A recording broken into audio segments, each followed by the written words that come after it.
Under the surface of everyday awareness, the human body is constantly gathering information, not just from the outside world, but from within itself. Signals about balance, position, temperature, internal chemistry and motion are being detected, processed, and acted upon continuously, often without ever becoming conscious experience. This activity is not subtle in scale, only in notice. Muscles adjust before thought forms. Breathing shifts in response to chemistry rather than intention. Orientation is maintained even in darkness or stillness. These processes are not occasional aids. They are fundamental to how the body remains stable, coordinated, and alive. For much of history, sensation was described using a small and familiar set of categories: sight, hearing, smell, taste, and touch offered a tidy framework that matched surface experience well enough to endure. It felt complete because it aligned with what could be easily named and noticed. As scientific tools improved, that simplicity began to loosen. Careful measurements revealed specialized receptors where none had been assumed. Pathways appeared that carried information without ever announcing themselves as feeling. Sensory activity turned out to be far more distributed, layered, and continuous than everyday language suggested. What emerged was not a contradiction of common experience, but an expansion of it. The familiar senses did not disappear. They were joined by others, equally real, equally measurable, but far less obvious. Many of them operate best precisely because they remain unnoticed. Some of these systems guide movement before intention forms. Others monitor internal balance long before discomfort appears. Together they shape behavior, posture, emotion, and awareness in ways that feel effortless only because they are so deeply embedded. This understanding did not arrive through a single moment of revelation. It developed slowly through physiology, neuroscience, and clinical observation. Definition shifted as evidence accumulated. Sensation came to be understood not as a short list, but as an ongoing exchange between body and environment. Research continues to refine this picture, mapping how these systems interact and overlap. Across laboratories and disciplines, the findings converge.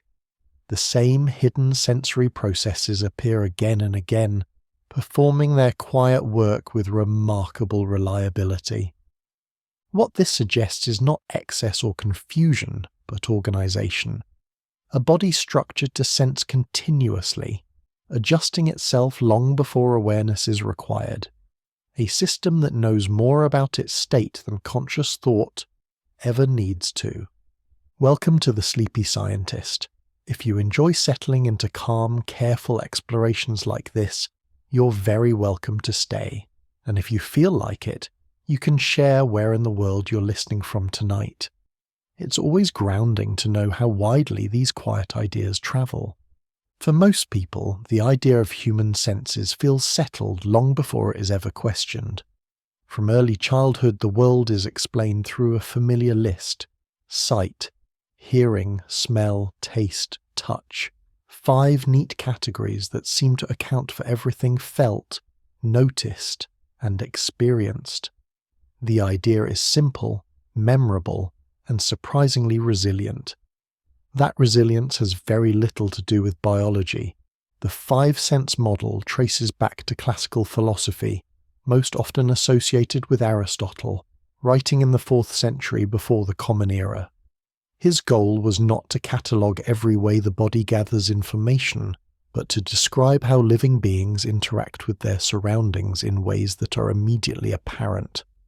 Light enters the eyes, vibrations reach the ears, substances contact the tongue and nose, surfaces press against the skin. These were the senses that announced themselves clearly, without instruments, measurements, or microscopes. It was a practical framework, not a biological inventory. At the time, there was no way to observe nerve impulses, receptor cells, or internal feedback systems. Anatomy relied on surface inspection and limited dissection. Physiology, as a scientific discipline, did not yet exist. Concepts like electrical signaling in nerves or specialized sensory receptors lay more than 2,000 years in the future. Under those constraints, it made sense to focus on what could be directly noticed. Over time, that philosophical model hardened into something else. As it passed through medieval scholarship, early education systems, and eventually modern classrooms, it quietly transformed from a descriptive idea into a rule. The five senses stopped being a starting point and began to feel like a boundary. What made the model so successful was not its completeness, but its usefulness. It offered a clean way to organize experience. It was easy to teach, easy to remember, and aligned well with how perception feels from the inside. Most sensory activity that demands attention does in fact arrive through those five familiar channels. The problem is not that the model is wrong. The problem is that it is incomplete. Early anatomical science simply lacked the tools to see what lay beneath conscious awareness. Internal signals do not announce themselves the way light or sound does. There is no obvious sensation attached to knowing where your elbow is when your eyes are closed. Balance does not usually feel like anything at all until it fails. Internal chemistry quietly adjusts breathing and heart rate without asking for permission or attention. Because these processes are subtle, constant, and mostly invisible, they were easy to overlook. Philosophy focused on experience. Anatomy focused on structure. Neither could easily capture systems that operate in silence. It was only with the rise of experimental physiology in the 19th century that this picture began to change. As scientists learned to measure nerve activity, muscle responses, and internal feedback loops, sensation stopped being defined by what feels vivid and started being defined by how information moves. Modern neuroscience approaches sensation very differently. Instead of asking whether something feels like a sense, it asks whether there are specialized receptors designed to detect a specific type of stimulus, whether those receptors convert physical or chemical changes into neural signals, and whether those signals travel along identifiable pathways to the brain. By that definition, sensation does not require awareness. It requires detection, transmission, and interpretation. This shift matters. Once sensation is understood as a biological process rather than a subjective feeling, the list of human senses expands quickly. Balance qualifies, body position qualifies, internal temperature qualifies, chemical monitoring of blood gases qualifies, even the detection of tissue damage qualifies, despite pain feeling very different from sight or sound. Research institutions studying human physiology, including national health bodies and neuroscience laboratories around the world, now routinely describe sensory systems that never appear on the traditional list. These systems are mapped, measured, and tested with the same rigor as vision or hearing. They are not speculative additions. They are established parts of how the nervous system operates. What makes this expansion feel strange is that many of these senses work best when they are unnoticed. Vision demands attention. Balance demands obedience. When it functions well, it disappears from awareness entirely. Proprioception, the sense that tells you where your body parts are in space, only becomes noticeable when it's disrupted.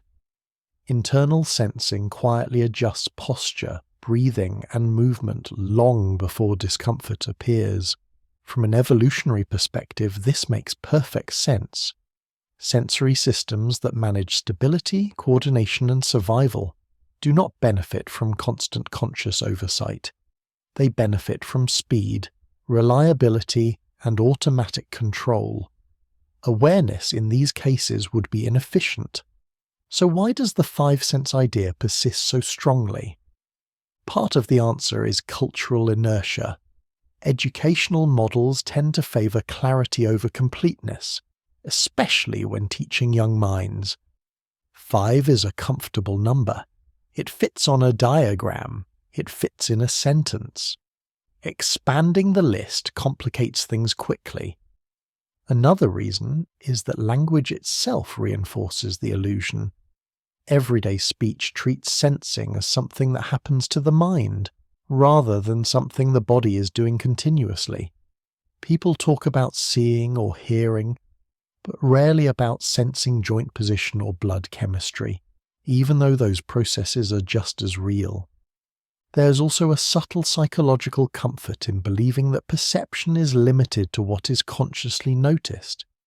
It gives the impression that experience is tidy, contained, and under control.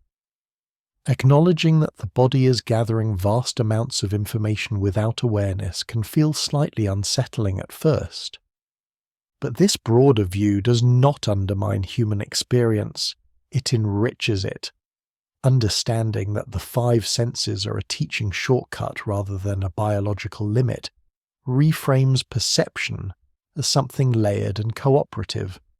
The vivid senses sit on top of quieter systems, all feeding into a brain that integrates, filters, and prioritizes information based on context and need. Modern neuroscience does not replace the familiar senses. It embeds them within a much larger network. A network that explains why balance affects vision, why internal state shapes emotion, and why movement feels effortless when everything is working as it should. The 5 senses were never meant to carry this weight alone. They were an opening description, not a final word. Seen that way, the myth is not that the 5 senses exist. It is that they are all there is.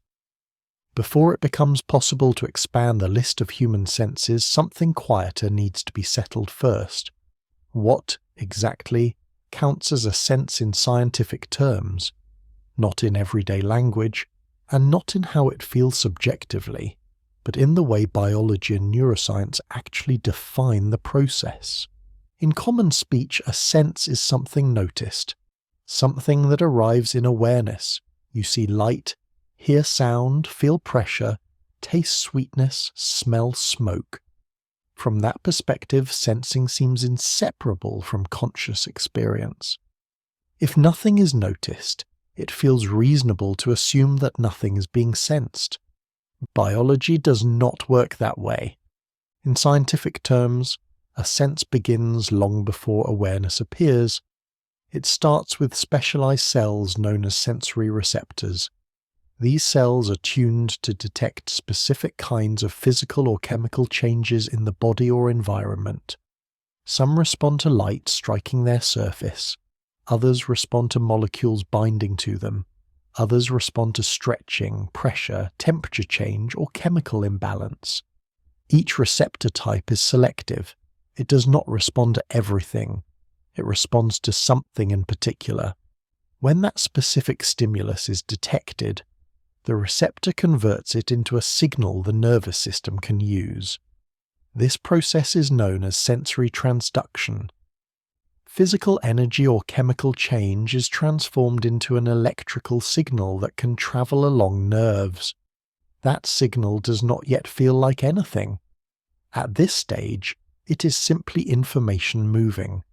From there, the signal follows a dedicated pathway.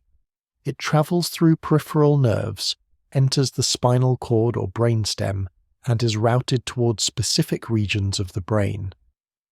Different sensory systems use different routes.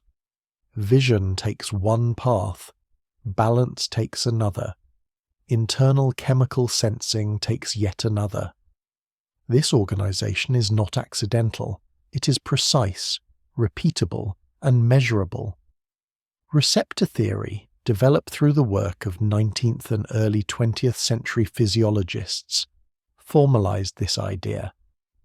Scientists such as Johannes Müller proposed that the nature of a sensory experience depends not on the stimulus itself, but on the type of receptor and nerve pathway involved.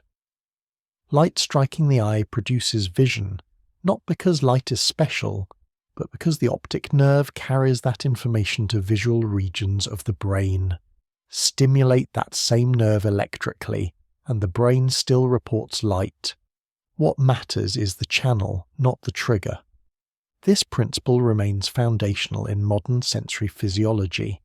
A sense is defined by a class of receptors tuned to a specific stimulus, a method of transducing that stimulus into neural signals, and a pathway that delivers those signals into the nervous system for processing. Conscious awareness may occur later, but it is not required for the system to function.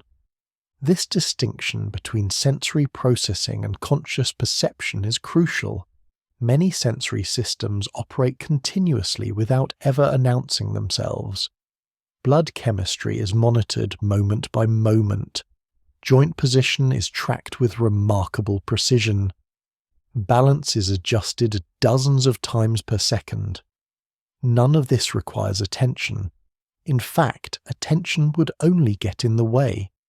Clinical medicine makes this separation very clear. Physicians routinely test sensory function that patients are not normally aware of.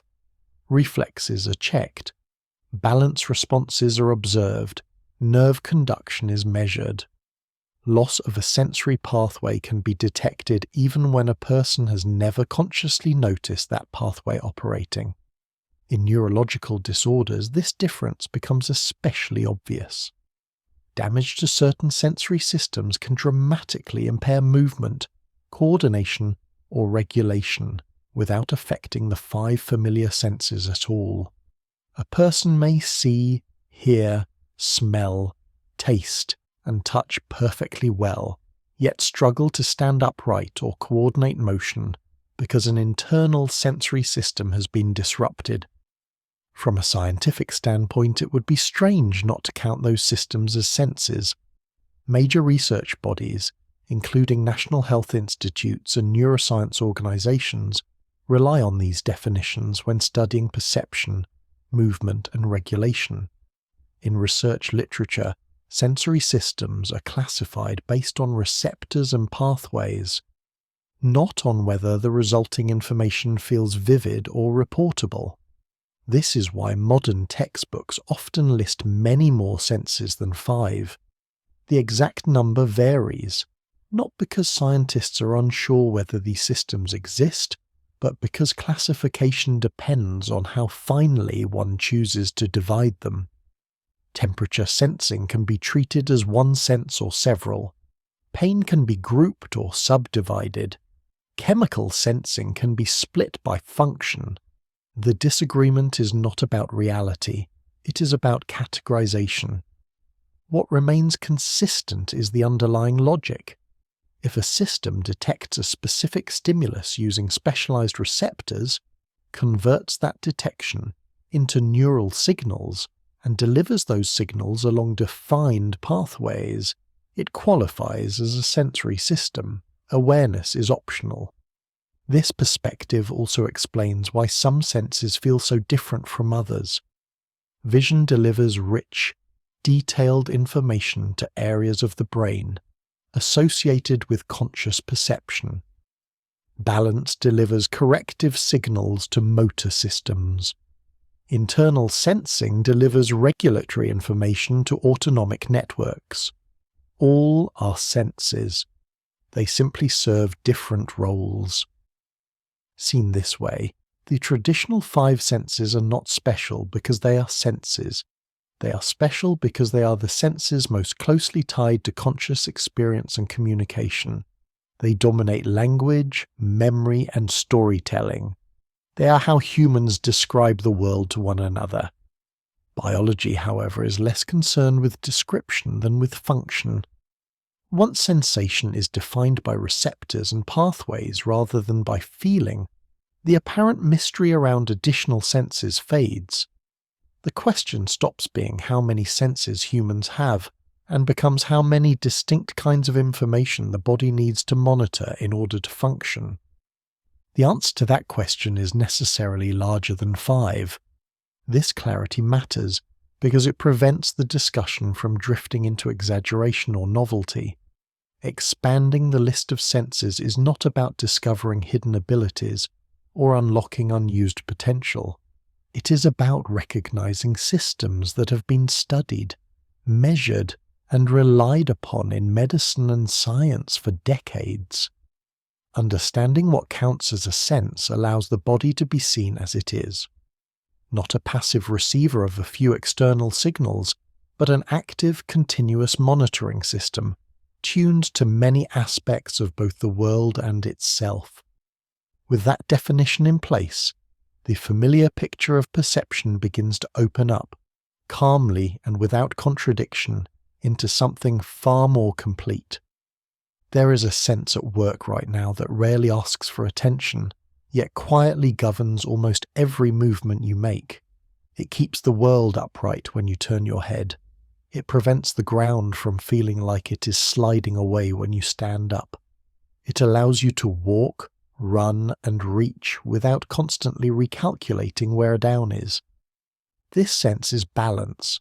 More precisely, it is the vestibular system, a sensory system housed deep within the inner ear, and it is one of the clearest examples that human sensation extends well beyond the familiar 5. Unlike sight or sound, balance does not usually announce itself as a feeling.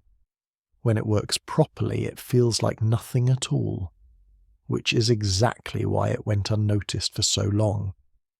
The vestibular system sits beside the structures responsible for hearing, sharing the same small spiral-shaped region of bone.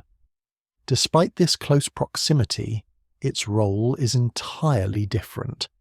Hearing detects vibrations in the air.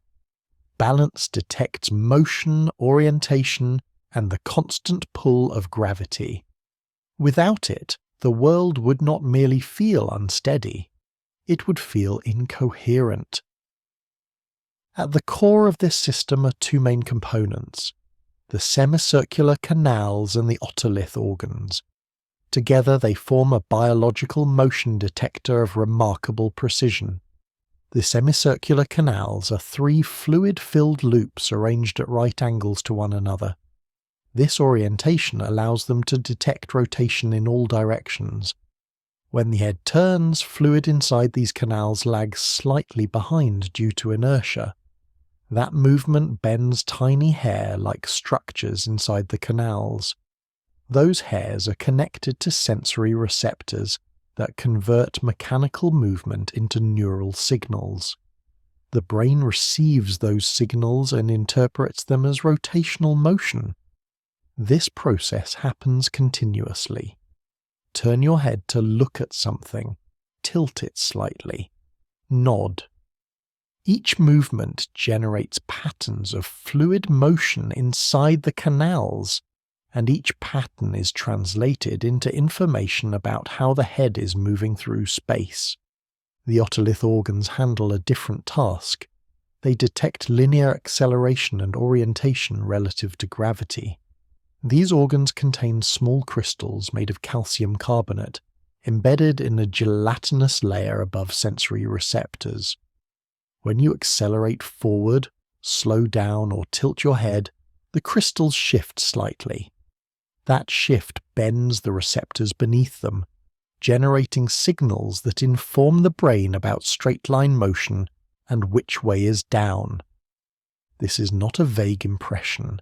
It is a constant quantitative stream of information. The brain is receiving updates about head position and motion many times per second, adjusting posture and eye movement accordingly. Vestibular physiology has been studied extensively within neuroscience and otolaryngology, the medical field concerned with the ear, nose, and throat. Clinical tests can measure vestibular function with precision, tracking eye movements and balance responses to assess whether the system is working properly. When it is not, the effects are unmistakable. One of the most familiar disruptions of vestibular function is motion sickness. When signals from the vestibular system conflict with signals from vision, the brain receives incompatible information about motion. For example, reading inside a moving vehicle may tell the eyes that the body is still, while the inner ear reports acceleration and turns. The mismatch triggers nausea, dizziness, and disorientation. This response is not psychological, it is a sensory conflict. Another dramatic example appears in vestibular disorders, where damage to the inner ear or its nerve pathways can leave people unable to maintain balance. Standing upright becomes difficult. Walking requires intense concentration. Even sitting still may feel unstable. In severe cases, the world appears to bounce or blur with every head movement, because the vestibular system can no longer stabilize vision properly. That stabilization is one of the vestibular system's most important functions. Every time you move your head, your eyes reflexively adjust to compensate. This is known as the vestibulo-ocular reflex. When you turn your head to the right, your eyes automatically move to the left, keeping your gaze fixed on whatever you are looking at. This happens far too quickly for conscious control. The adjustment occurs within fractions of a second, driven entirely by vestibular input. Without this reflex, the visual world would smear and jump with every step. Reading would be nearly impossible while walking. Faces would blur as soon as you nodded or turned your head. The fact that none of this normally happens is a testament to how effectively the vestibular system works behind the scenes. Posture is also continuously regulated by vestibular input.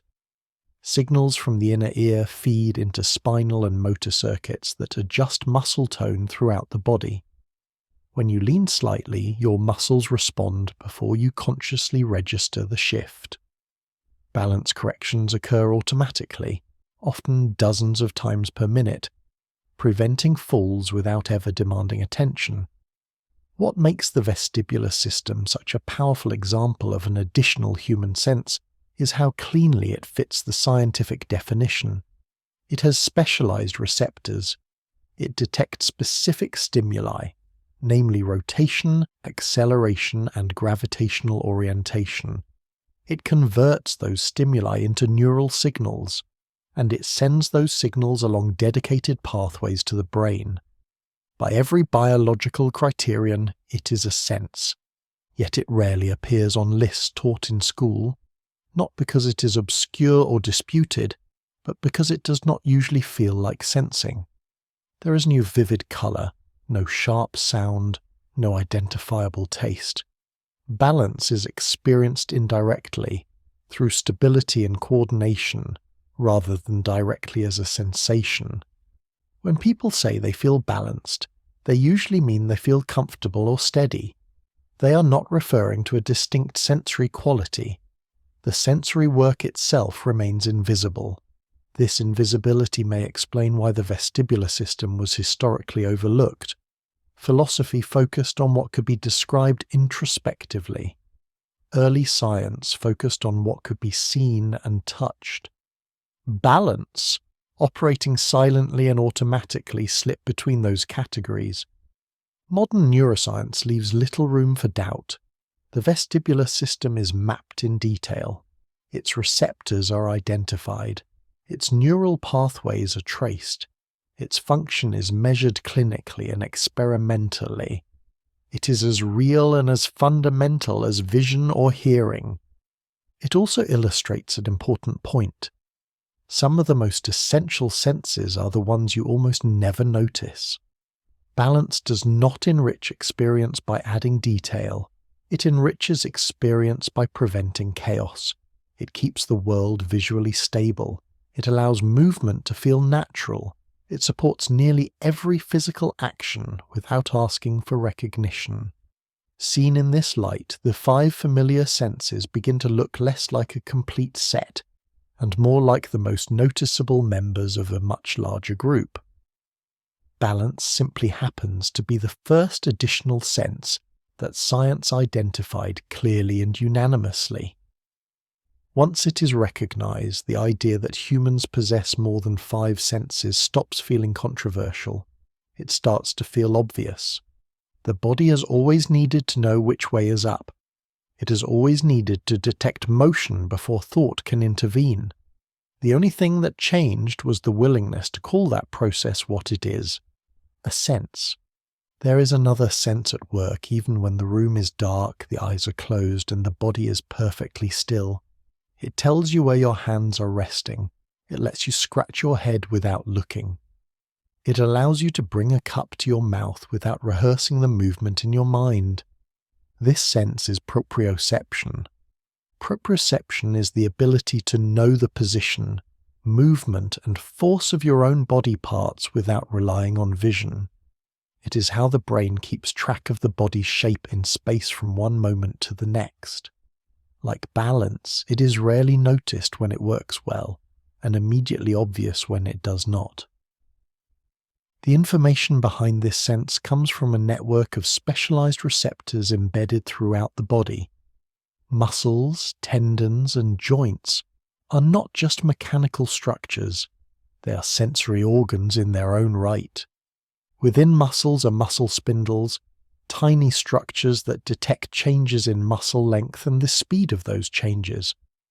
When a muscle stretches or contracts, these spindles respond instantly, sending signals to the nervous system about how the muscle is behaving.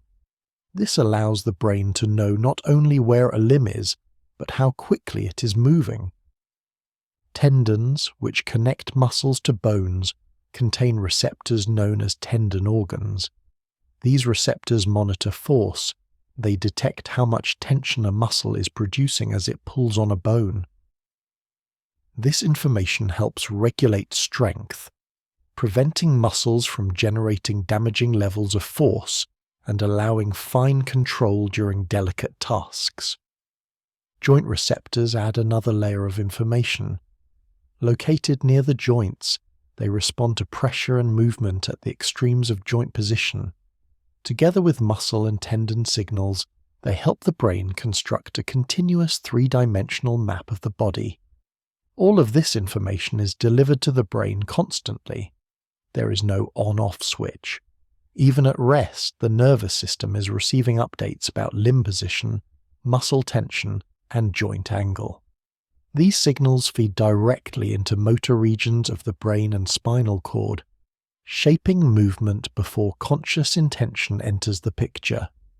Neuroscience and motor control research have studied proprioception extensively, not because it feels interesting, but because movement fails without it.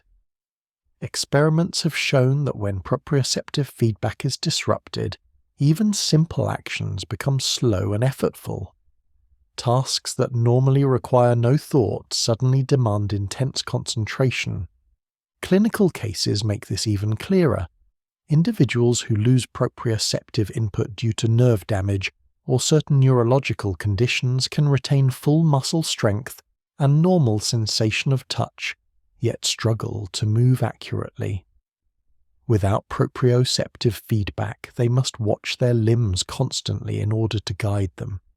Looking away, even briefly, can cause movements to drift or collapse.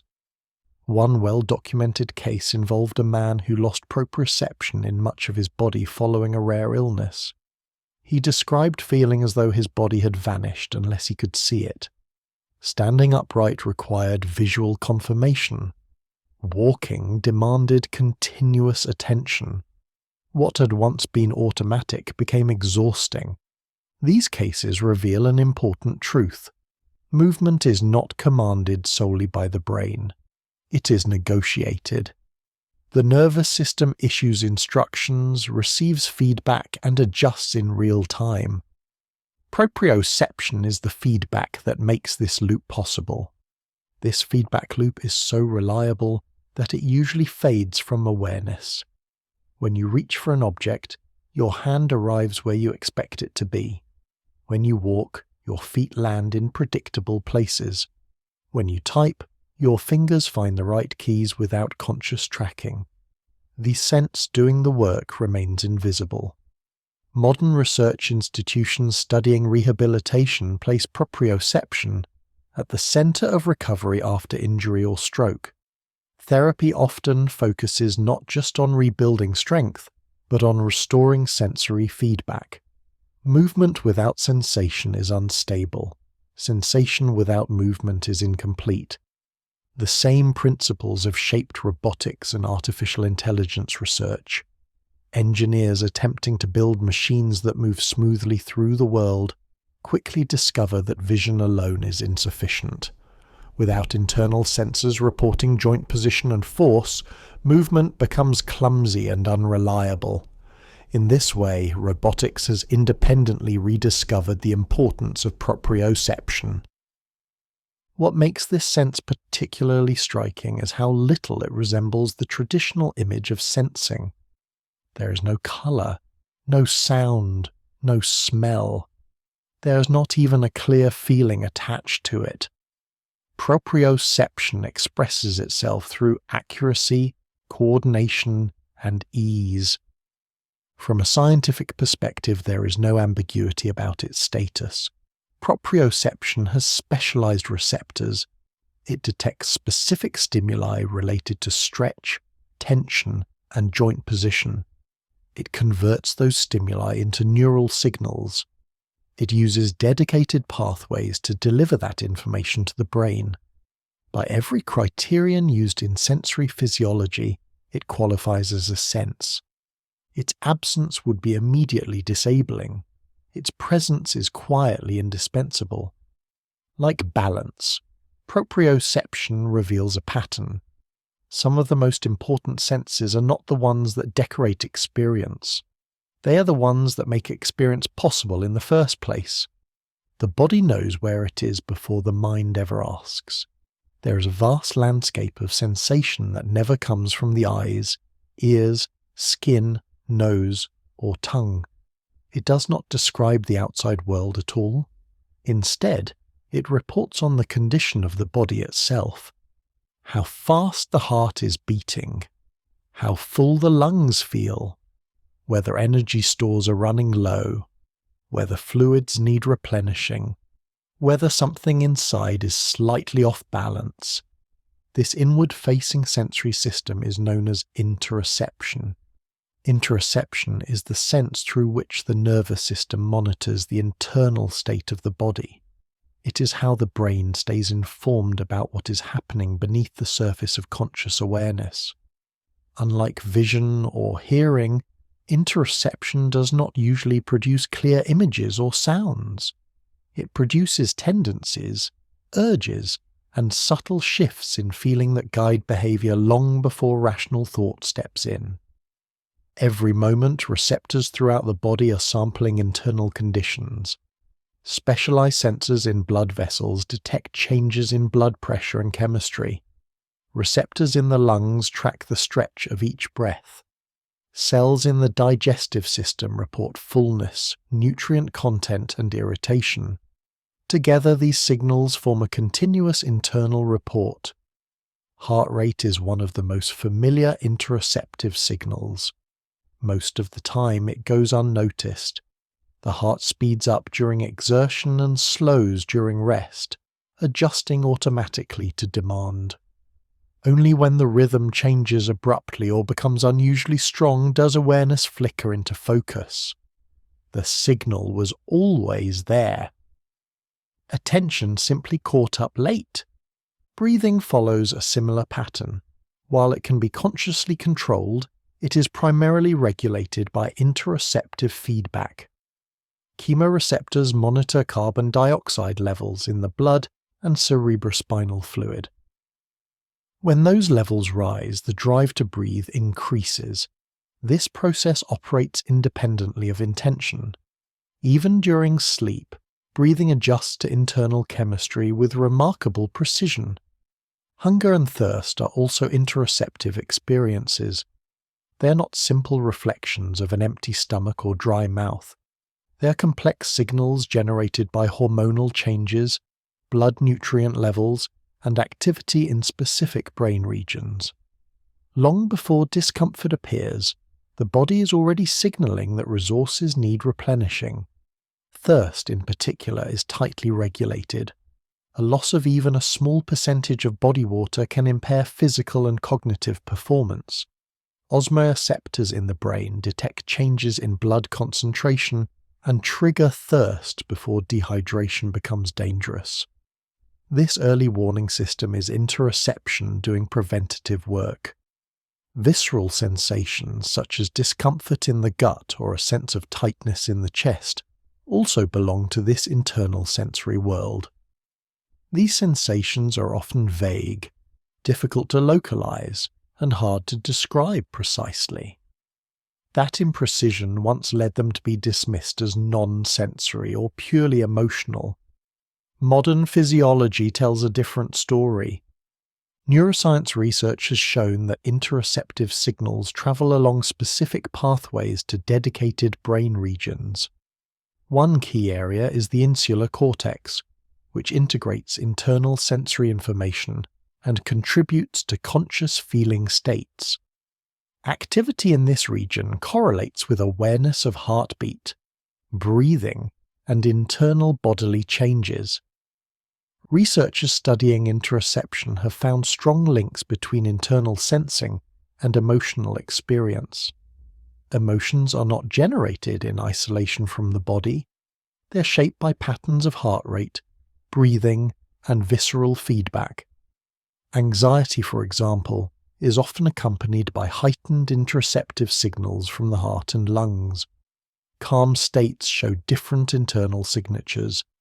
This does not mean emotions are nothing but bodily sensations. It means the brain uses interoceptive information as part of how it constructs emotional experience. The body and mind are not separate conversations. They are parts of the same loop. Physiologists have long recognized the importance of this loop for survival. Interoception supports regulation, a process known as homeostasis. Body temperature, blood pressure, glucose levels, and fluid balance are all kept within narrow ranges through constant sensory monitoring. When regulation fails, illness follows quickly. From this perspective, interoception is not an optional extra. It is a core sensory system that keeps the organism alive. Without it, the body would not know when to eat, drink, rest, or respond to internal threat. Medical science relies heavily on this system, even if it is rarely named explicitly in everyday conversation. Conditions such as heart disease, respiratory disorders, and metabolic illnesses all involve disruptions to interoceptive signaling. Symptoms often appear when internal sensing detects a deviation from normal ranges. Interestingly, interoception also varies between individuals. Some people are more sensitive to internal signals than others. This can be measured experimentally by asking participants to estimate their own heartbeats without touching a pulse. Accuracy varies widely. Higher interoceptive sensitivity has been linked to stronger emotional awareness, but also to increased vulnerability to anxiety in some cases. This variability highlights an important feature of sensory systems. More sensitivity is not always better. Regulation depends on balance, not intensity. Interoception must be reliable, but not overwhelming. Signals need to be informative without dominating attention. Because interoceptive signals are subtle and continuous, they rarely draw attention unless something changes abruptly. Illness, injury, or stress can amplify these signals, making the body feel louder than usual. When health is restored, the noise fades again into the background. From a scientific standpoint, there is no question that interoception qualifies as a sense. It has specialized receptors. It detects specific internal stimuli. It converts those detections into neural signals. It delivers them to the brain along defined pathways. It influences perception, behavior, and physiology. What sets it apart is direction. While many senses are oriented outward, interoception is oriented inward. It does not describe the external environment. It describes the internal one. This inward focus expands the idea of sensing beyond interaction with the world to include maintenance of the self. The body is not just reacting to what happens outside. It is continuously monitoring and adjusting itself from within. Seen this way, sensing becomes less about collecting experiences and more about maintaining balance. The nervous system is not simply a window onto the world. It is a regulator, using sensory information to keep the body within safe and functional limits. Interoception reminds us that perception is not only about awareness, it is about stability. It is about knowing when something needs to change before damage occurs. It is about acting early, quietly, and effectively. The outside world may capture attention, but the inside world keeps everything running. And it does so without asking to be noticed. Touch is often spoken about as though it were a single sense, one category, one stream of information. Pressure arrives at the skin, and the brain responds. Simple and intuitive.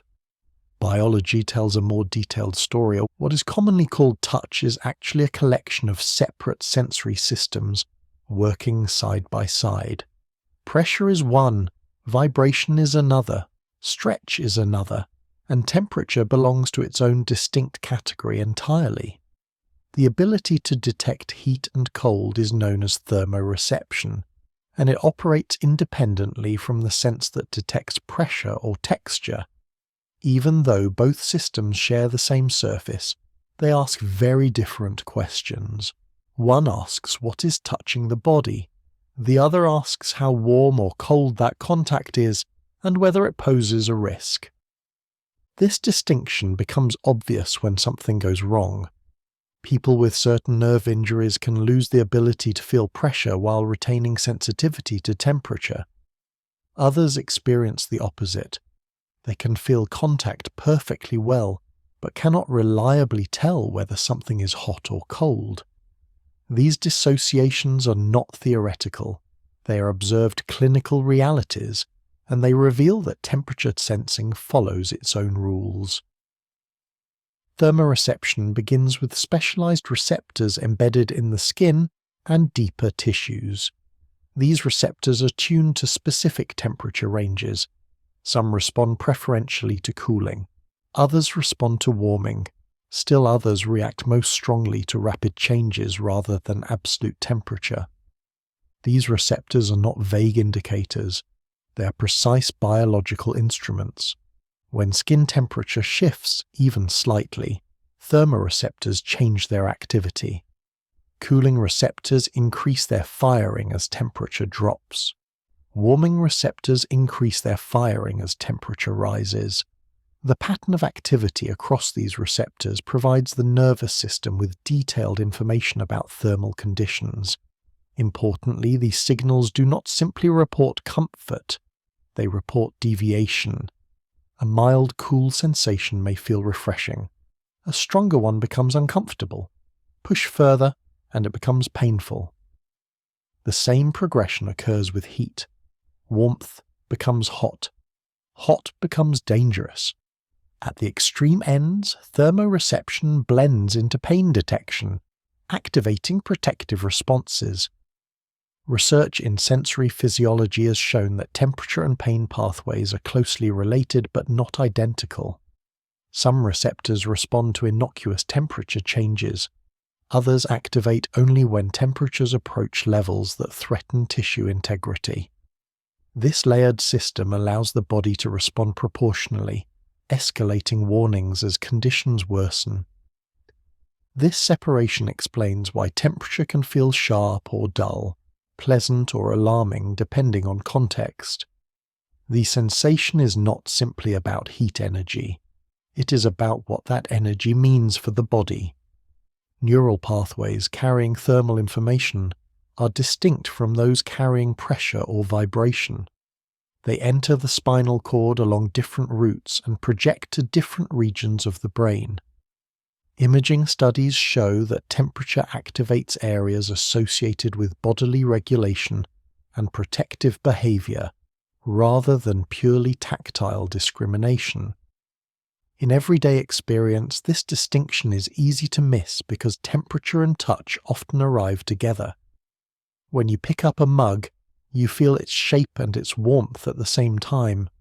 The sensations blend seamlessly, but they remain biologically separate streams of information, merged only later by the brain. Evolutionarily, this separation makes excellent sense. Pressure tells you that something is in contact with the body. Temperature tells you whether that contact is safe. A sharp object and a hot object can both damage tissue, but they require different responses. The nervous system benefits from having specialized detectors that can react quickly and appropriately to different kinds of threat. Temperature sensing is particularly critical because thermal damage can occur rapidly. Extreme heat denatures proteins and destroys cells. Extreme cold can impair circulation and damage tissue just as effectively. Detecting temperature change early allows withdrawal before injury occurs. This is why thermal sensations can feel urgent. A hot surface produces an immediate reflexive response, often faster than conscious awareness. The hand pulls away before the mind has time to label the sensation. This reflex is not dramatic. It is efficient. Thermoreception also plays a role in maintaining internal balance. Skin temperature provides information about environmental conditions, which the body uses to regulate blood flow, sweating, and shivering. These responses help maintain a stable internal temperature, even as external conditions change. Unlike pressure, which is mostly local, temperature sensing contributes to whole body regulation. A drop in skin temperature can trigger systemic responses aimed at conserving heat. A rise can trigger cooling mechanisms. These adjustments occur automatically, guided by sensory input rather than conscious decision. Interestingly, temperature perception is not purely objective. The same temperature can feel different depending on recent exposure, expectations, and physiological state. A cool room feels colder after warmth. Warm water feels hotter after cold. The receptors report physical changes, but the brain interprets them in context. This contextual interpretation does not undermine the sensory system. It demonstrates its flexibility. Thermoreception provides raw data. The nervous system integrates that data with prior conditions to guide behavior efficiently. From a scientific standpoint, temperature sensing meets every criterion used to define a sense. It has specialized receptors. It detects a specific class of stimuli. It converts physical changes into neural signals. It uses dedicated pathways. It produces predictable, measurable responses. It also illustrates why the category of touch is misleadingly broad. Grouping pressure, vibration, stretch, and temperature under a single label hides the diversity of sensory systems operating at the skin. What feels like one sense is actually several, layered together and coordinated by the brain. This matters because it reshapes how sensation is understood. The body does not rely on a few general-purpose channels. It relies on many specialized ones, each tuned to a different aspect of the physical world. Temperature is not a flavor of touch. It is a separate stream of information, one that carries its own priorities and triggers its own responses. Its importance is easy to overlook precisely because it is so familiar. Warmth and cold are everyday experiences.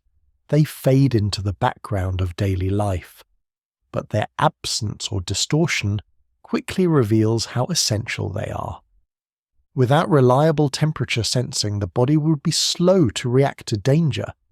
Regulation would falter. Tissue damage would become more likely. Survival would be compromised.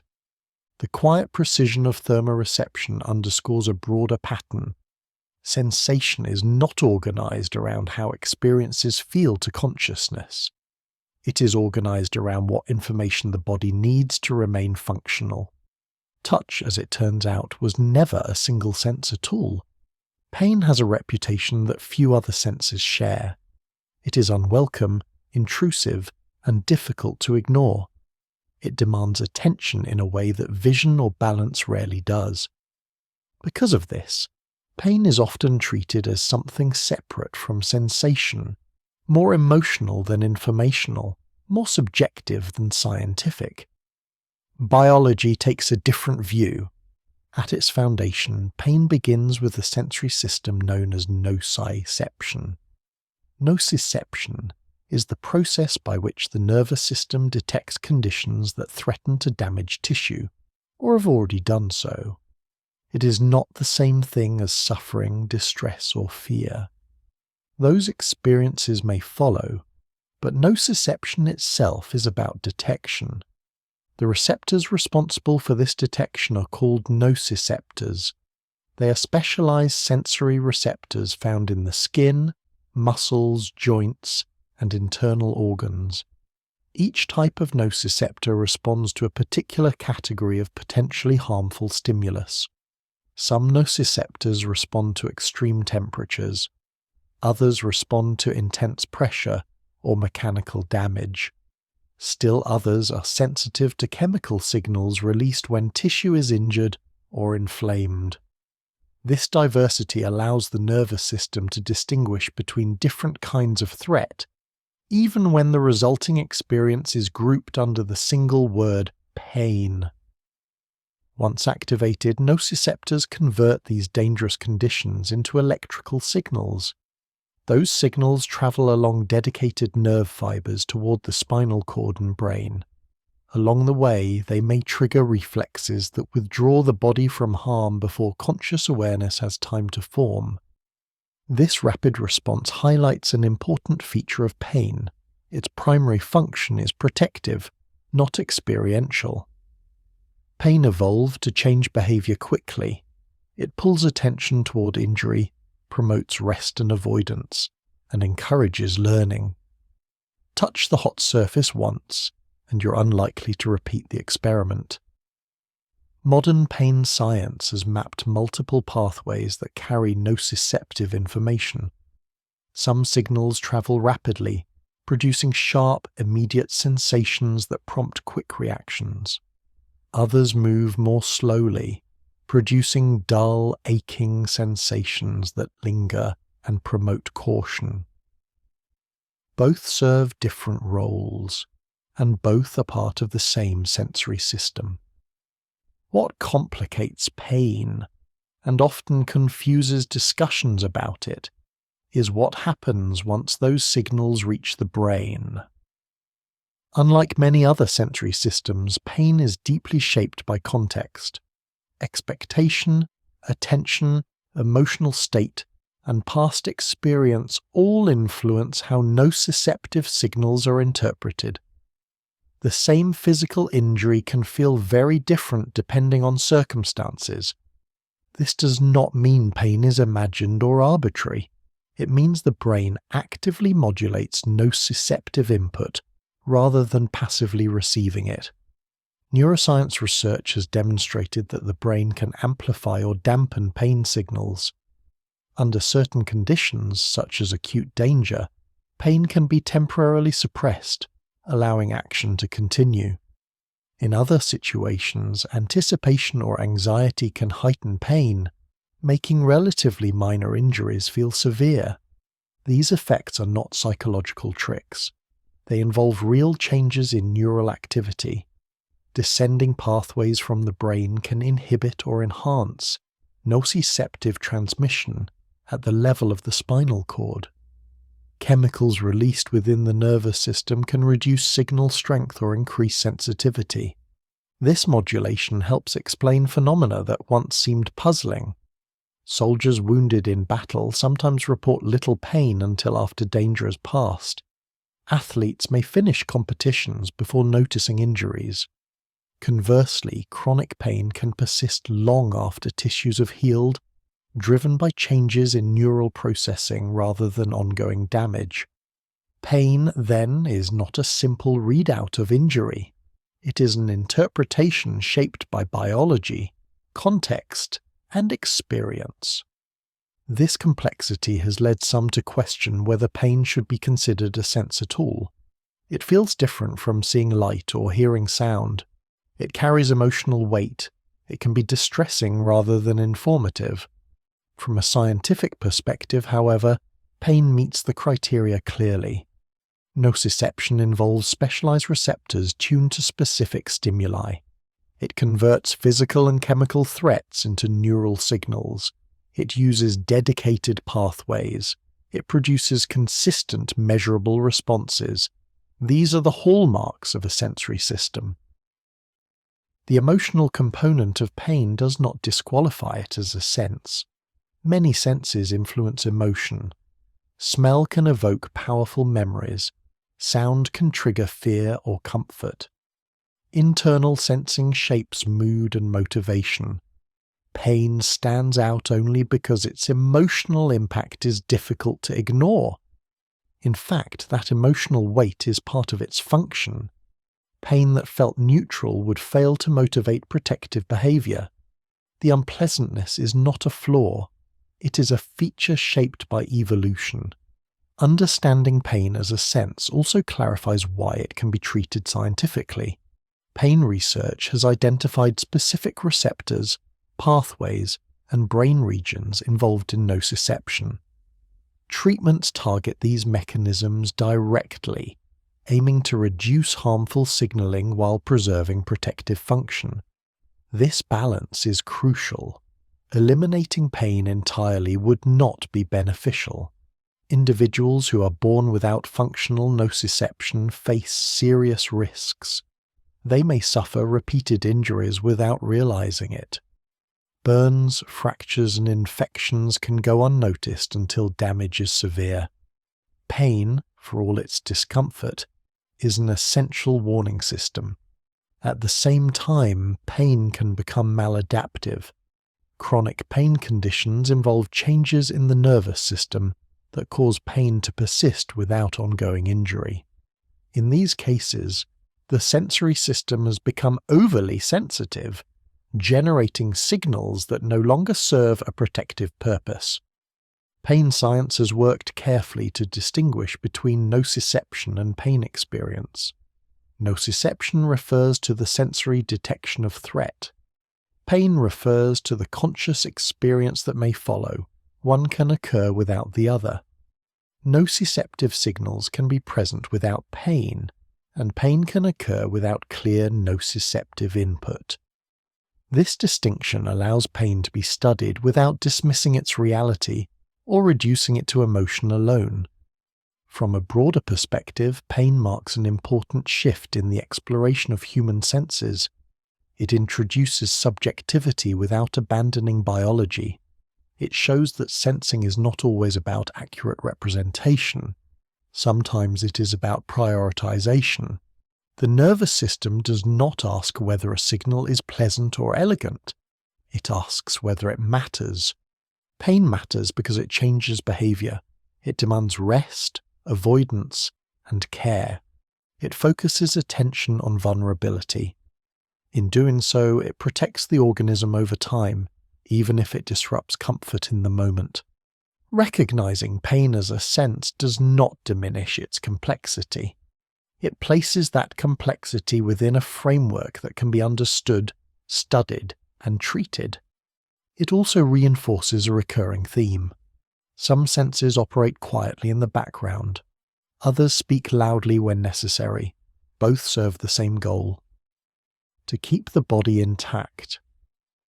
Pain may be the most difficult sense to appreciate, but it may also be one of the most honest. It does not exist to decorate experience. It exists to preserve it.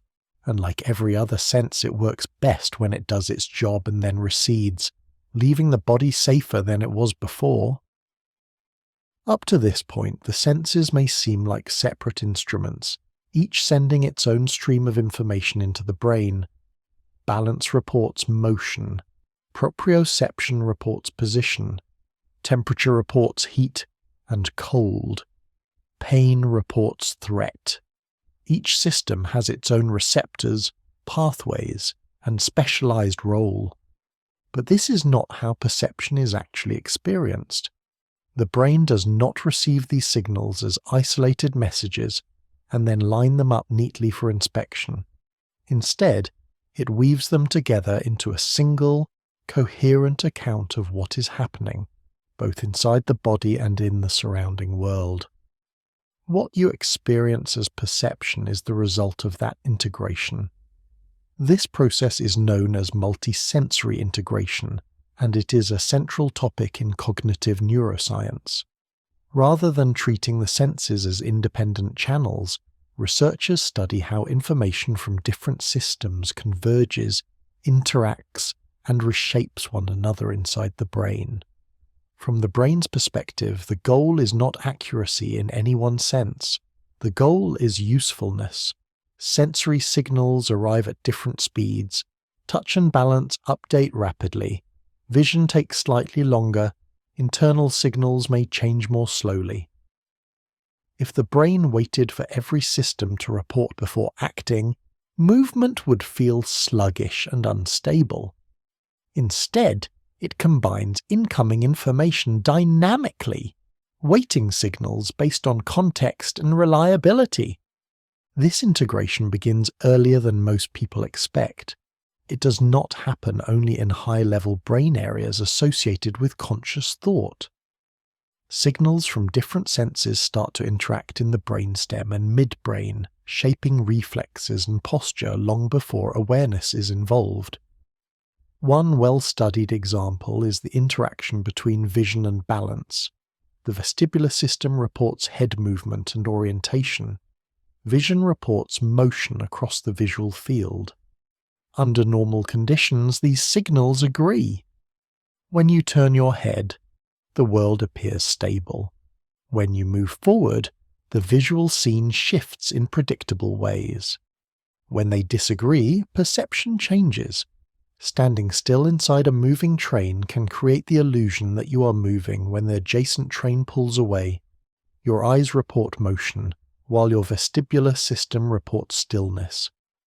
The brain resolves the conflict by favoring vision, and the sensation of movement emerges despite no actual change in position.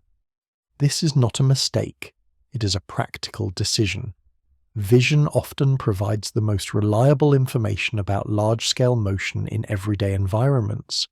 The brain has learned this through experience. When visual cues strongly suggest movement, they are given greater weight than vestibular cues that may be ambiguous or noisy. Touch also participates in this integration. Light contact with a stable surface can dramatically improve balance. Even a fingertip resting against a wall provides enough tactile information to reduce sway. The pressure itself is minimal. The informational value is high. The brain uses that touch signal to recalibrate posture, combining it with vestibular and proprioceptive input to maintain stability. Again, no single sense is in charge. Each contributes according to context. Multisensory integration is also evident in how objects are perceived. The shape of an object is not purely visual. It is informed by touch, proprioception, and expectation. Close your eyes and handle an object, and the brain constructs a spatial representation using internal feedback from muscles and joints. Open your eyes, and vision updates that representation seamlessly. These processes are so smooth that their complexity is easy to miss. Neuroscience research has identified regions of the brain where multisensory integration is particularly strong. Areas of the parietal cortex, for example, combine visual, tactile, and proprioceptive information to support spatial awareness and movement planning. Activity in these regions reflects the combined state of the body rather than any single sensory input. Importantly, integration is not static. The brain continuously adjusts how much it trusts each sense. In low light, vision becomes less reliable, and proprioception and touch gain influence. On unstable ground, vestibular input becomes more important. When pain signals are strong, they can override other sensory priorities entirely. This flexibility is essential for survival. It also explains why sensory experiences can vary between individuals and situations. Perception is not a direct readout of the world. It is an inference based on multiple sources of information. When those sources shift in reliability, perception shifts with them. Cognitive neuroscience has shown that the brain often resolves uncertainty by combining sensory signals in a way that reduces overall error.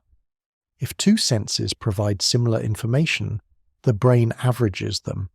If one is noisy and the other is clear, the clearer signal dominates. This statistical approach to perception happens automatically, without calculation or awareness. The result feels effortless.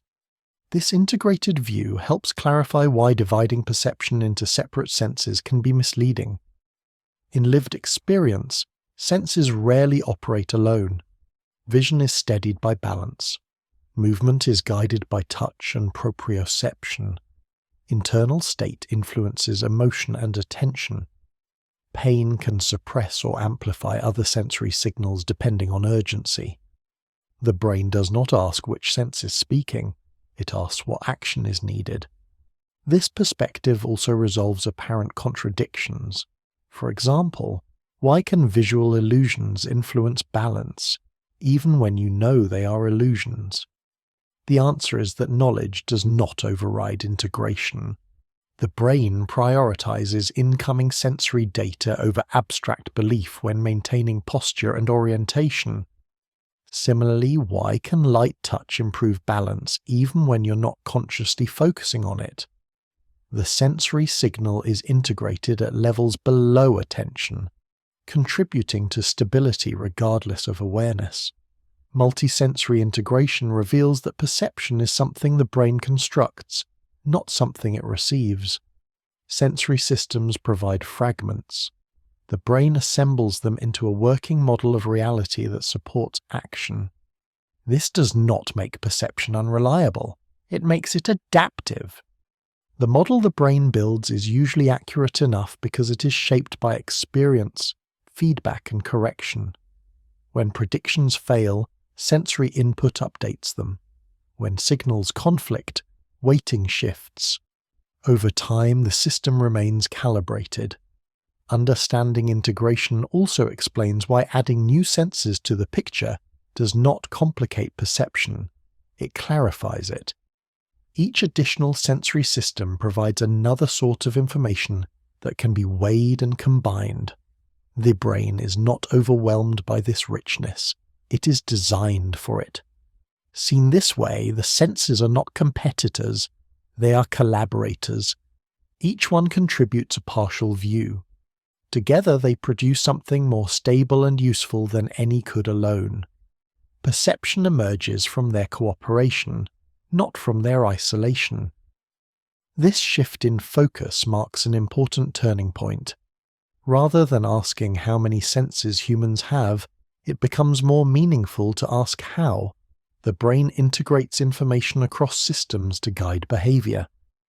The answer is not found in lists but in networks. The brain is not a collection of separate sensory modules waiting to be consulted. It is an active integrator, continuously combining signals, resolving ambiguity, and updating its understanding of the body and the world.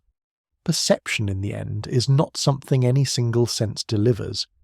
It is something the brain creates, moment by moment, from everything it knows.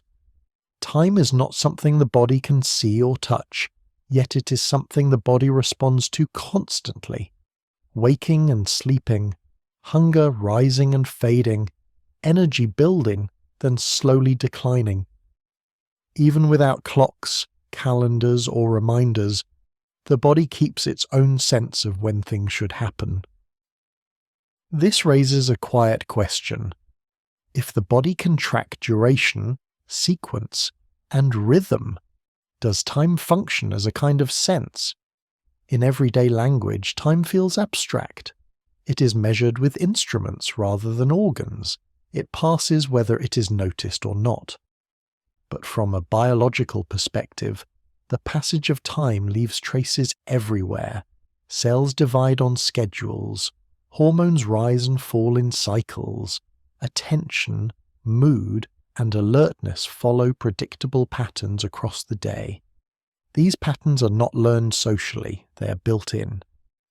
The scientific study of biological timing is known as chronobiology, and it has revealed that the body contains multiple internal clocks. These clocks do not tell time in minutes or hours. They track cycles, rhythms, and intervals that matter for survival. At the center of this system is a small cluster of neurons in the brain called the suprachiasmatic nucleus. It sits deep within the hypothalamus and acts as a master coordinator of daily rhythms. Despite its small size, it has an outsized influence on behavior and physiology. The suprachiasmatic nucleus receives information directly from the eyes, not about images, but about light levels. This allows it to align the body's internal rhythms with the external day-night cycle. When light enters the eyes in the morning, it helps reset the clock. When darkness arrives, different signals take over.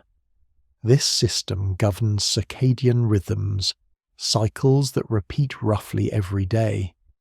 Sleep and wake timing is the most obvious example, but it is far from the only one. Body temperature follows a daily pattern. Hormone release does as well. Cognitive performance, reaction time, and emotional regulation all fluctuate in predictable ways across the 24-hour cycle. What makes this especially interesting is that these rhythms persist even in the absence of external cues. People kept in constant darkness still show regular cycles of sleep, temperature, and hormone release. The timing may drift slightly, but the rhythm remains. This persistence demonstrates that the body is not merely reacting to the environment, it is actively keeping time. In that sense, the body senses duration. Beyond daily rhythms, the nervous system also tracks shorter intervals. Movements require precise timing. Speech depends on millisecond-level coordination. Music relies on rhythm perception. The brain can detect regularity and deviation in timing with remarkable sensitivity. Neuroscience research suggests that time perception does not rely on a single clock, but on distributed networks that measure change. Some systems track fast intervals, others track longer patterns. The experience of time emerges from how these systems interact. Internal signals play a key role in this process. Heartbeat, breathing, and neural oscillations provide repeating patterns that the brain can use as reference points. Changes in these rhythms alter the experience of time. When heart rate increases, time often feels compressed. During slow, regular breathing, time may feel expanded. Sleep research has shown how deeply timing is embedded in physiology. Disrupt circadian rhythms, and multiple systems begin to suffer. Sleep becomes fragmented. Metabolism shifts. Mood regulation becomes harder. Long-term disruption has been linked to increased risk of illness, demonstrating that timing is not a convenience, it is a regulatory necessity. This is why jet lag feels so disorienting. The body's internal clocks are out of sync with the external world. Hunger appears at odd hours. Alertness arrives at inconvenient times. The problem is not simply tiredness, it is sensory mismatch. Internal time signals no longer align with environmental cues. From this perspective, time sensing resembles other sensory systems already discussed. It involves specialized biological mechanisms, It relies on regular input and feedback. It guides behavior automatically, and it operates largely outside conscious awareness. Time does not feel like a sense because it does not have a distinct sensation attached to it. There is no color of time, no sound of time, no texture of time. Instead, there is timing, there is rhythm, there is sequence. The body knows when something is too fast, too slow, too early, or too late. That knowledge shapes movement, attention, and rest. Even pain perception is influenced by timing. Sharp pain arrives quickly. Dull pain lingers. The brain interprets not just what is happening, but how it unfolds over time. Timing carries meaning. Seen this way, time becomes another dimension the body monitors continuously. Not as a measured quantity, but as a pattern of change. The nervous system is tuned to regularity. When rhythms break, it responds. This tuning is not optional. Organisms that cannot track time struggle to coordinate behavior with the environment. Feeding, reproduction, and rest all depend on timing. Evolution has favored systems that anticipate rather than merely react. The idea of time as a sense may feel unfamiliar, but it fits the broader pattern. Sensory systems are not defined by vivid experience. They're defined by detection, prediction, and regulation. Time sensing does all three. It detects change through internal rhythms, it predicts what should happen next, and it regulates behavior accordingly.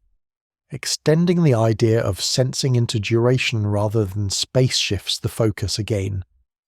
Perception is not only about where things are or what they are like, it is also about when things happen. The body does not drift through time blindly. It keeps track, quietly, persistently, and like so many other sensory systems, it does its best work when it does not need to be noticed at all. When most people think about chemical sensing, two experiences come to mind: taste and smell, flavors on the tongue, scents in the air. Both are vivid, immediate, and easy to notice. They announce themselves clearly, which makes them feel like the complete story. They are not. Chemical sensing extends far beyond the nose and mouth. In fact, some of the most important chemical senses in the human body never produce a taste or a smell at all. They work continuously, quietly monitoring the internal environment and adjusting vital functions without asking for attention. Every moment the body is sampling its own chemistry. Specialized receptors known as chemoreceptors are distributed throughout the nervous system and circulatory system. Their job is to detect specific molecules and chemical conditions that matter for survival.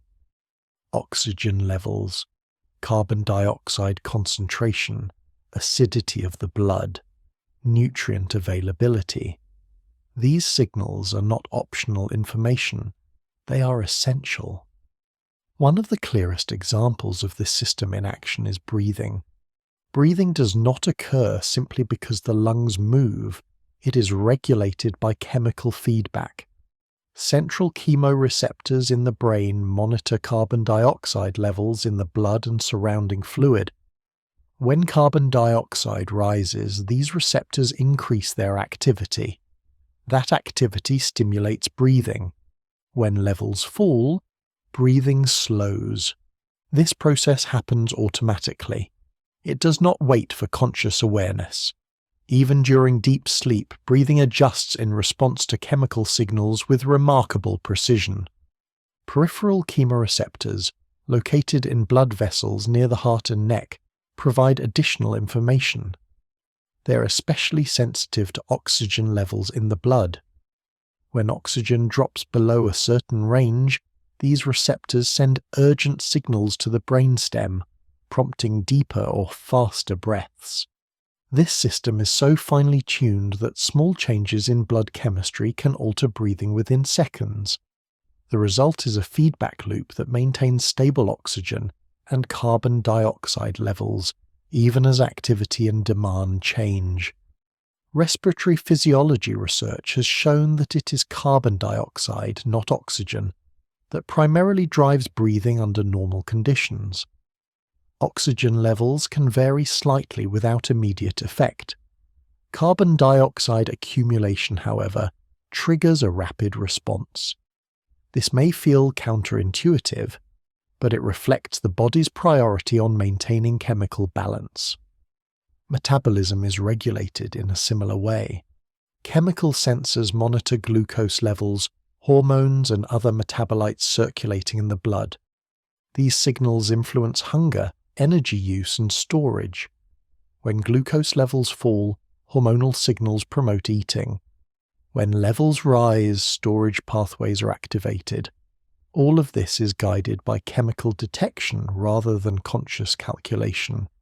Taste and smell still play important roles, but they operate at the interface with the external world. They help evaluate food before it enters the body. Internal chemoreceptors take over once substances are inside, monitoring what is actually happening rather than what is expected. This division of labor is efficient. External chemical sensing helps with choice. Internal chemical sensing helps with regulation. Physiology and medical research rely heavily on understanding these systems. Disorders of breathing, metabolism, and acid-base balance are often traced to disruptions in chemoreceptor function or signaling pathways. Conditions such as sleep apnea, metabolic syndrome, and certain respiratory illnesses involve failures in chemical sensing rather than mechanical function. The importance of these systems becomes especially clear when they are impaired. People with reduced sensitivity to carbon dioxide may not increase breathing adequately, leading to dangerous imbalances.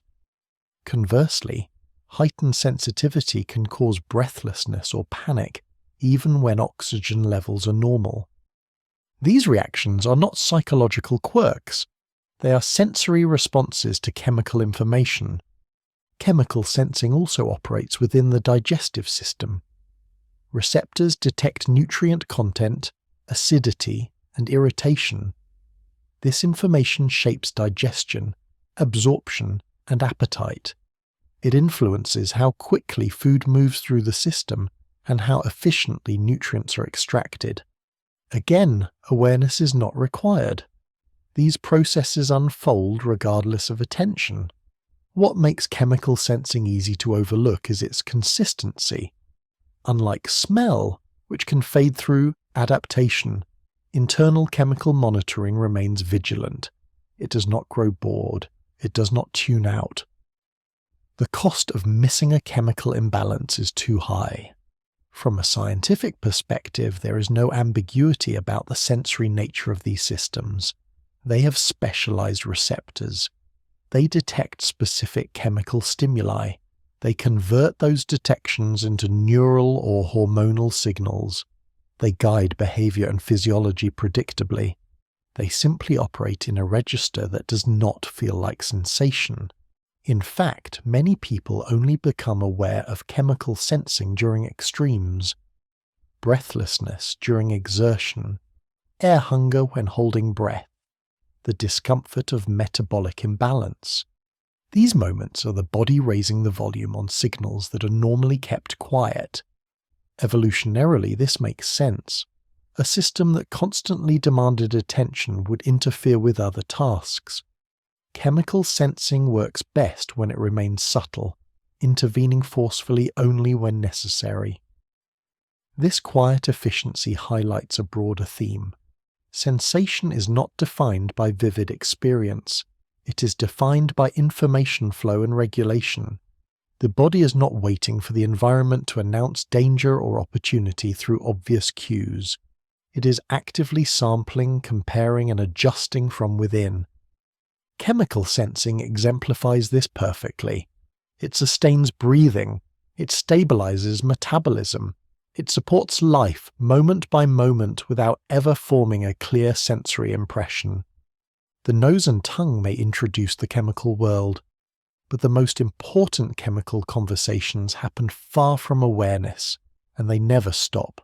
Sensing does not stop at nerves. Long before pain appears, before fever rises, before fatigue settles in, another system is already detecting that something is wrong. It does not wait for conscious awareness. It does not rely on the brain to interpret signals in the usual way. It operates at the level of cells and molecules, constantly surveying the body for signs of danger. This system is the immune system, and it functions as one of the most extensive sensing networks the body possesses. Rather than being a single organ, the immune system is distributed throughout the body. Immune cells circulate in the blood, reside in tissues, line organs, and patrol boundaries where the outside world meets the inside. Their primary task is not attack, it is detection. Every immune response begins with sensing. Immune cells are equipped with receptors that recognize specific patterns. Some of these patterns belong to pathogens such as bacteria or viruses. Others signal damage, stress, or abnormal behavior in the body's own cells. These receptors do not identify threats by sight or sound. They identify them chemically and structurally. A bacterium does not need to be seen to be recognized. It carries molecular signatures that immune cells are tuned to detect. Viral infection alters the internal chemistry of infected cells in ways that immune surveillance can sense. Even cells that begin to behave abnormally, such as those becoming cancerous, can trigger immune detection through changes in surface markers or internal signals. In this way, the immune system is continuously sampling the internal environment, looking for deviations from normal patterns. Immunology research has shown that immune cells distinguish between self and non-self not through a single rule, but through layered sensing. They detect foreign molecules, signs of tissue damage, and context signals that indicate whether a response is appropriate. This prevents constant overreaction while allowing rapid mobilization when real threats appear. This process is often described as immune surveillance, and the term is accurate. Like a sensory system, it involves detection, discrimination, and response. What makes immune sensing especially interesting in the context of sensation is that it operates largely without neurons. While the nervous system and immune system communicate extensively, immune detection does not require nerve fibers to function. Individual cells sense their surroundings directly. This challenges the idea that sensation must involve nerves or the brain. If sensation is defined as the detection of meaningful information that guides response, immune sensing fits comfortably within that definition. When immune cells detect a threat, they release chemical signals known as cytokines. These signals coordinate responses across the immune network, recruiting additional cells and adjusting behavior. Some of these signals also reach the brain, altering mood, energy, and motivation. The familiar feeling of sickness is a result of this communication. Fatigue, loss of appetite, and reduced motivation during illness are not side effects. They are regulated responses driven by immune signals. The body is being instructed to rest, conserve energy, and focus resources on defense and repair. This is sensory information shaping behavior, even though the original detection occurred far from awareness. Biomedical science institutions studying immunology have mapped these pathways in detail. Research has shown how immune signals influence sleep, temperature regulation, and even cognitive function.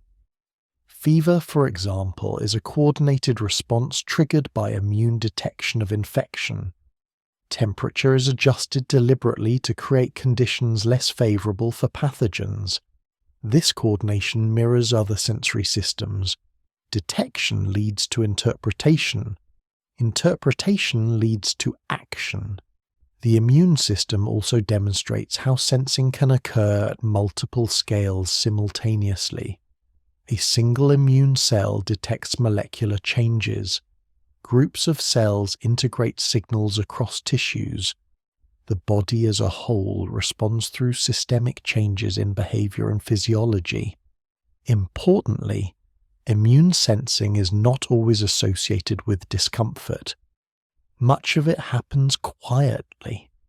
Minor infections are cleared without noticeable symptoms. Damaged cells are removed and replaced without conscious involvement. The immune system is active even when health feels stable. This parallels other sensory systems discussed earlier. The most effective sensing often happens without being noticed. Immune sensing also adapts over time. Through exposure and learning, immune responses become more targeted.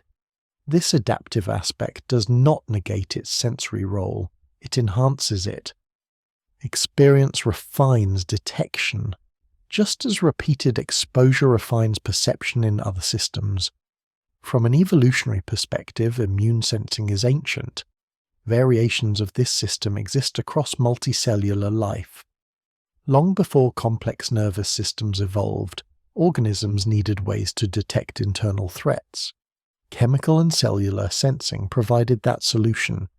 Recognizing immune function as a form of sensing broadens the concept of perception beyond the nervous system. It suggests that the body gathers information through multiple parallel networks, not all of which report to consciousness in the same way. This does not mean the immune system replaces traditional senses. It complements them. Vision detects approaching danger. Pain signals injury. Immune sensing detects invasion and internal breakdown. Each operates on different timescales and with different priorities.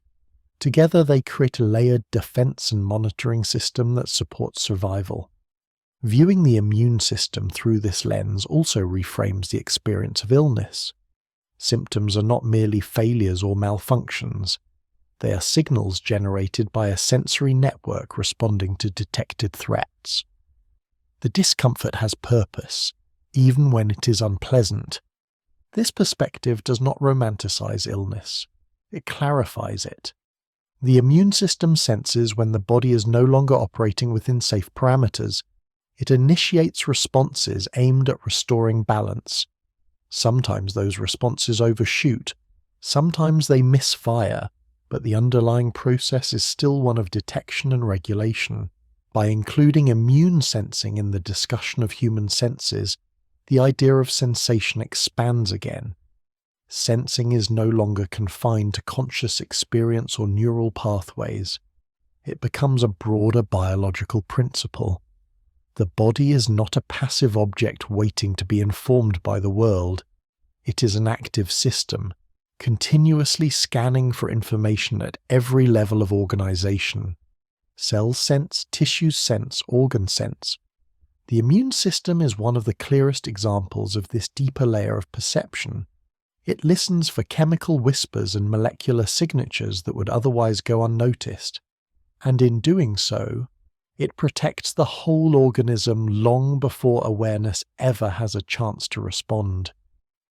Long before sensation becomes something that can be named or remembered, it is already at work. Before eyes open, before ears respond to sound, before there is any possibility of awareness, developing organisms are sensing their environment and responding to it. Sensing begins early, much earlier than experience. From the very first stages of development, cells respond to information. Not information in the form of sights or sounds, but chemical gradients, mechanical forces, and positional cues that guide growth and organization. These signals tell cells where they are, what they should become, and how they should behave in relation to their neighbors. Developmental biology has revealed that embryos are not built from a fixed blueprint alone. They are shaped through continuous feedback. Cells release chemical signals. Other cells detect those signals and respond. Structures emerge not because every detail is pre-written, but because sensing and response unfold together. One of the most important forms of early sensing is chemical signaling. Developing tissues produce gradients of signaling molecules that vary across space. Cells detect the concentration of these molecules and use that information to determine their fate. A small difference in chemical exposure can mean the difference between becoming nerve tissue, muscle, or skin. This process is known as pattern formation, and it depends entirely on the ability of cells to sense their chemical environment. Without detection, there is no organization. Without organization, there is no functional body. Mechanical cues also play a role. As tissues grow and fold, cells experience forces such as stretch, compression, and pressure. These forces are not incidental. Cells respond to them.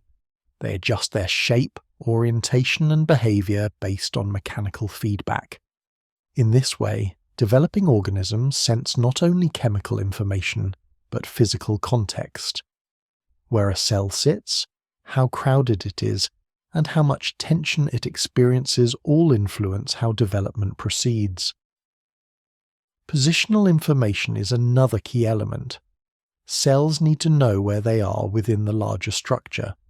This is not achieved through a map or a coordinate system, but through local sensing.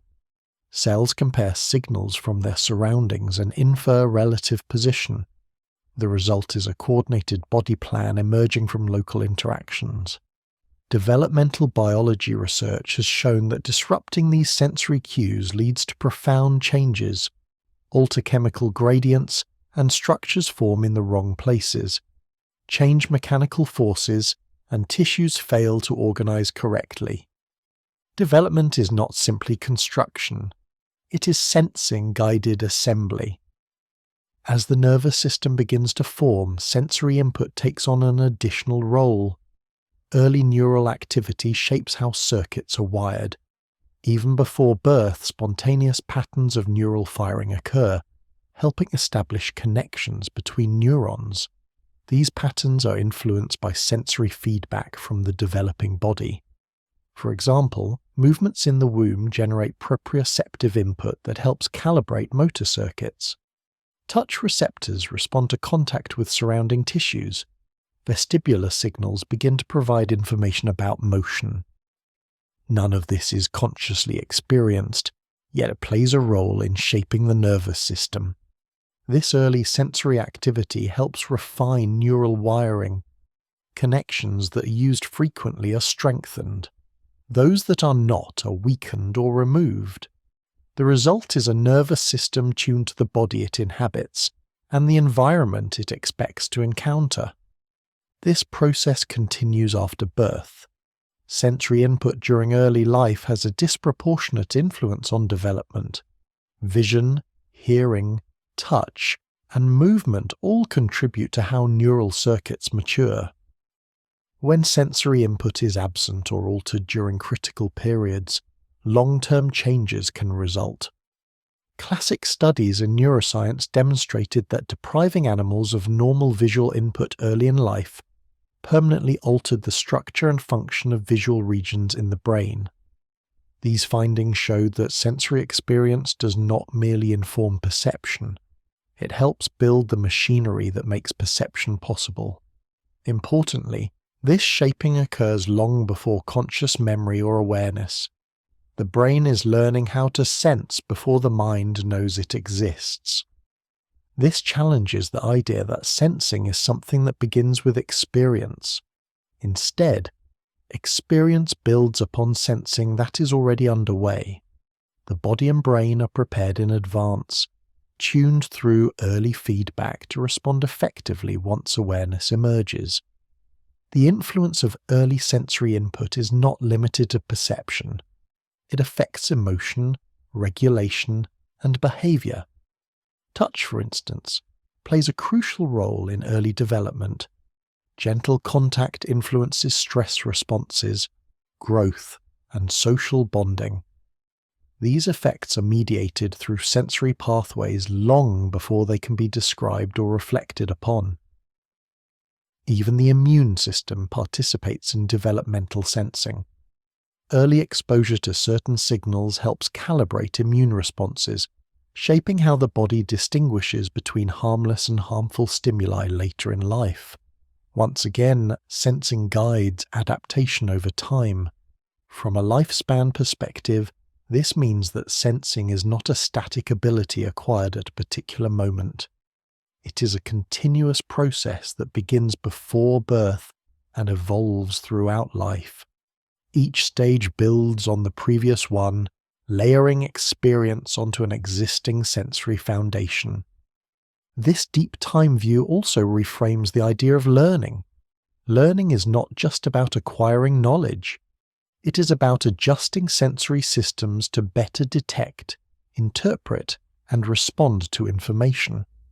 The earliest lessons are not taught, they are sensed. Recognizing sensing as a developmental process expands the concept beyond moment-to-moment perception. It shows that sensation is involved in building the organism itself. The body does not wait until it is finished to begin interacting with the world. Interaction is how it finishes. This perspective helps unify many of the systems discussed so far. Balance, proprioception, internal sensing, and even immune detection all emerge through developmental processes guided by sensory feedback. They are not bolted on at the end. They are woven into the body as it forms. It also underscores why awareness is not a requirement for sensing. The most formative sensory influences occur before awareness is even possible. Conscious experience rides on top of systems shaped through earlier, quieter interactions. Developmental sensing demonstrates that perception is not merely about interpreting the world. It is about becoming a body capable of interpretation in the first place. By the time awareness arrives, the groundwork has already been laid. The senses are in place, calibrated through countless interactions that left no memories but shaped everything that followed. Sensing in this view is not something that begins when life becomes conscious. It is something life does from the very start, and it never really stops. When the human senses are viewed in isolation, they can seem oddly assorted. Some feel vivid and dominant, others operate quietly in the background. Some deliver rich detail, others simply keep the body functioning. Evolution provides the context that makes sense of this uneven landscape. Sensory systems are not designed for completeness or elegance. They are shaped by usefulness.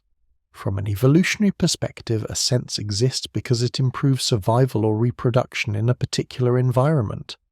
If detecting a certain kind of information helps an organism stay alive long enough to pass on its genes, that ability is favored. If it does not, it tends to fade or never appear at all. This is the core logic of natural selection. Traits that confer advantage persist. Traits that do not gradually disappear. Seen this way, the diversity of human senses reflects a long history of adaptation. Each sensory system answers a specific problem faced by ancestors over millions of years. Balance helped bodies move without falling. Proprioception enabled coordinated movement. Internal sensing maintained chemical stability. Pain discouraged dangerous behavior. None of these emerged by chance. They emerged because organisms that possessed them were more likely to survive. Evolutionary biology frameworks emphasize that there is no single ideal sensory system. There is only what works well enough in a given context. Different environments favor different kinds of information. Aquatic animals evolved sensors tuned to pressure waves and water chemistry. Nocturnal animals often rely more heavily on sound and smell than vision. Flying animals require exceptionally precise balance and spatial orientation. Humans are no exception. Human sensory abilities reflect the environments in which early hominins lived. Vision is well developed for detecting detail at a distance, particularly in daylight. This supported activities such as foraging, social interaction, and tool use. Color vision helped distinguish ripe fruit from unripe. Depth perception aided movement through complex terrain. Hearing evolved to detect subtle changes in sound direction and timing, supporting communication and awareness of nearby activity. Smell and taste helped evaluate food safety and quality. Touch provided information about texture, temperature, and threat. At the same time, humans did not evolve extreme versions of every sense. Compared to many animals, human smell is relatively modest. Dogs, for example, possess a vastly larger repertoire of olfactory receptors, allowing them to detect concentrations of certain chemicals that are effectively invisible to humans. For a dog, smell is a dominant sense. For humans, it is informative but secondary. Similarly, some animals can detect magnetic fields, electric currents, or polarized light. Birds use magnetic cues to navigate long distances. Certain fish sense electrical fields produced by other organisms. Bees perceive patterns in light that humans cannot see. These senses feel exotic only because humans do not possess them. Their existence reinforces an important point. The human sensory set is not a universal template. It is one solution among many. Even within the human lineage, sensory systems have changed over time. As lifestyles shifted, so did sensory demands. The transition from arboreal to terrestrial movement placed new emphasis on balance and proprioception. Tool use increased the importance of fine touch and motor control. Social complexity favored sensory cues related to facial expression, vocal tone, and body language. Evolution also explains why some senses feel redundant or overlapping. Sensory systems often provide backup. Vision, balance, and proprioception all contribute to spatial orientation. If one system becomes unreliable, others can compensate. This redundancy improves resilience. An organism that relies on a single channel of information is vulnerable if that channel fails. This redundancy is not inefficiency, it is insurance. Natural selection also shapes how sensory information is prioritized. Some signals demand immediate response. Pain and sudden loss of balance trigger rapid reactions. Others support long-term regulation. Internal chemical sensing adjusts behavior gradually. Time sensing aligns activity with environmental cycles. The brain reflects these priorities. Sensory signals that matter most for survival gain privileged access to attention and action systems. Signals that matter for fine discrimination or comfort may be processed more quietly. Evolutionary theory also helps explain why sensory systems blend into emotion and motivation. From a survival standpoint, information is only useful if it influences behavior. A sensory signal that does not motivate response is unlikely to be favored.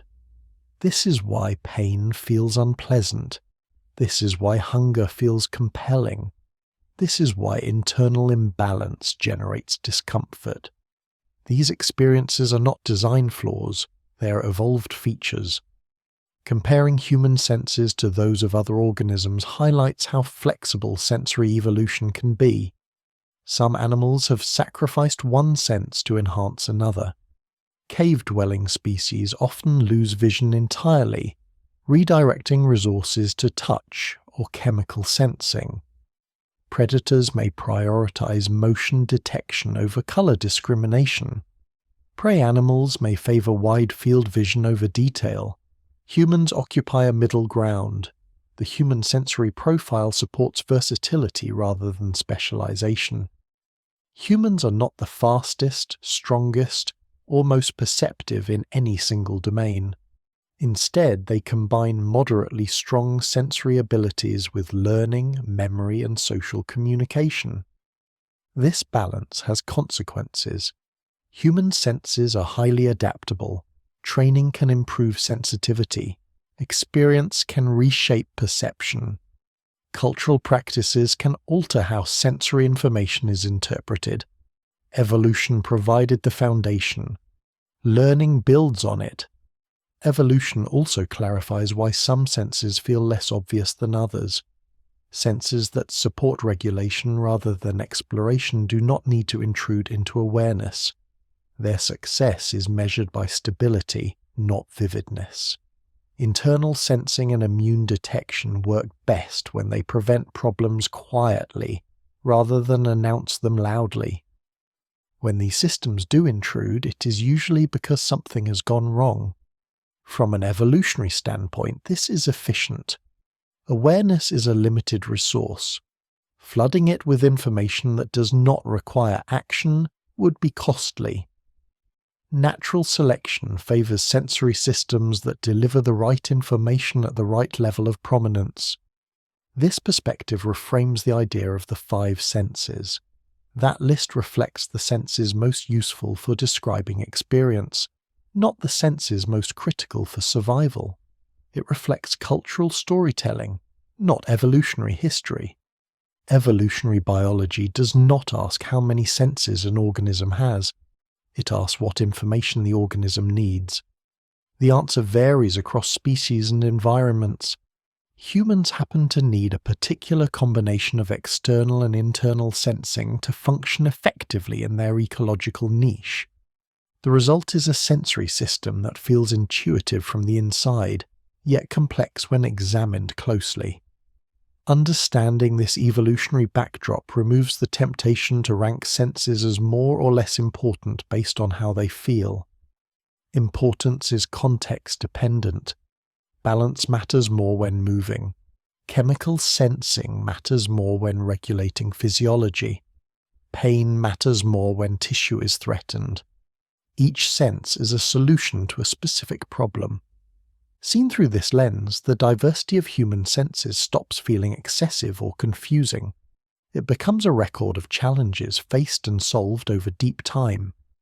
Each sensory system carries the imprint of environments, behaviors, and constraints that shaped it. The body does not sense everything. It senses what matters. Evolution ensures that what matters most tends to persist. And that, more than any tidy list, explains why the human sensory world looks the way it does today. No two people experience the world in exactly the same way. Even when standing side by side looking at the same scene, listening to the same sounds and touching the same surface, perception can differ in subtle and sometimes surprising ways. This variation is not a flaw in the sensory system. It is one of its defining features. Human sensing is not fixed at birth. It is shaped by biology, experience, and time. One source of difference lies in genetics. Sensory receptors are built from proteins encoded by genes, and small variations in those genes can change how receptors respond. In vision, for example, slight differences in the proteins that detect light affect color perception.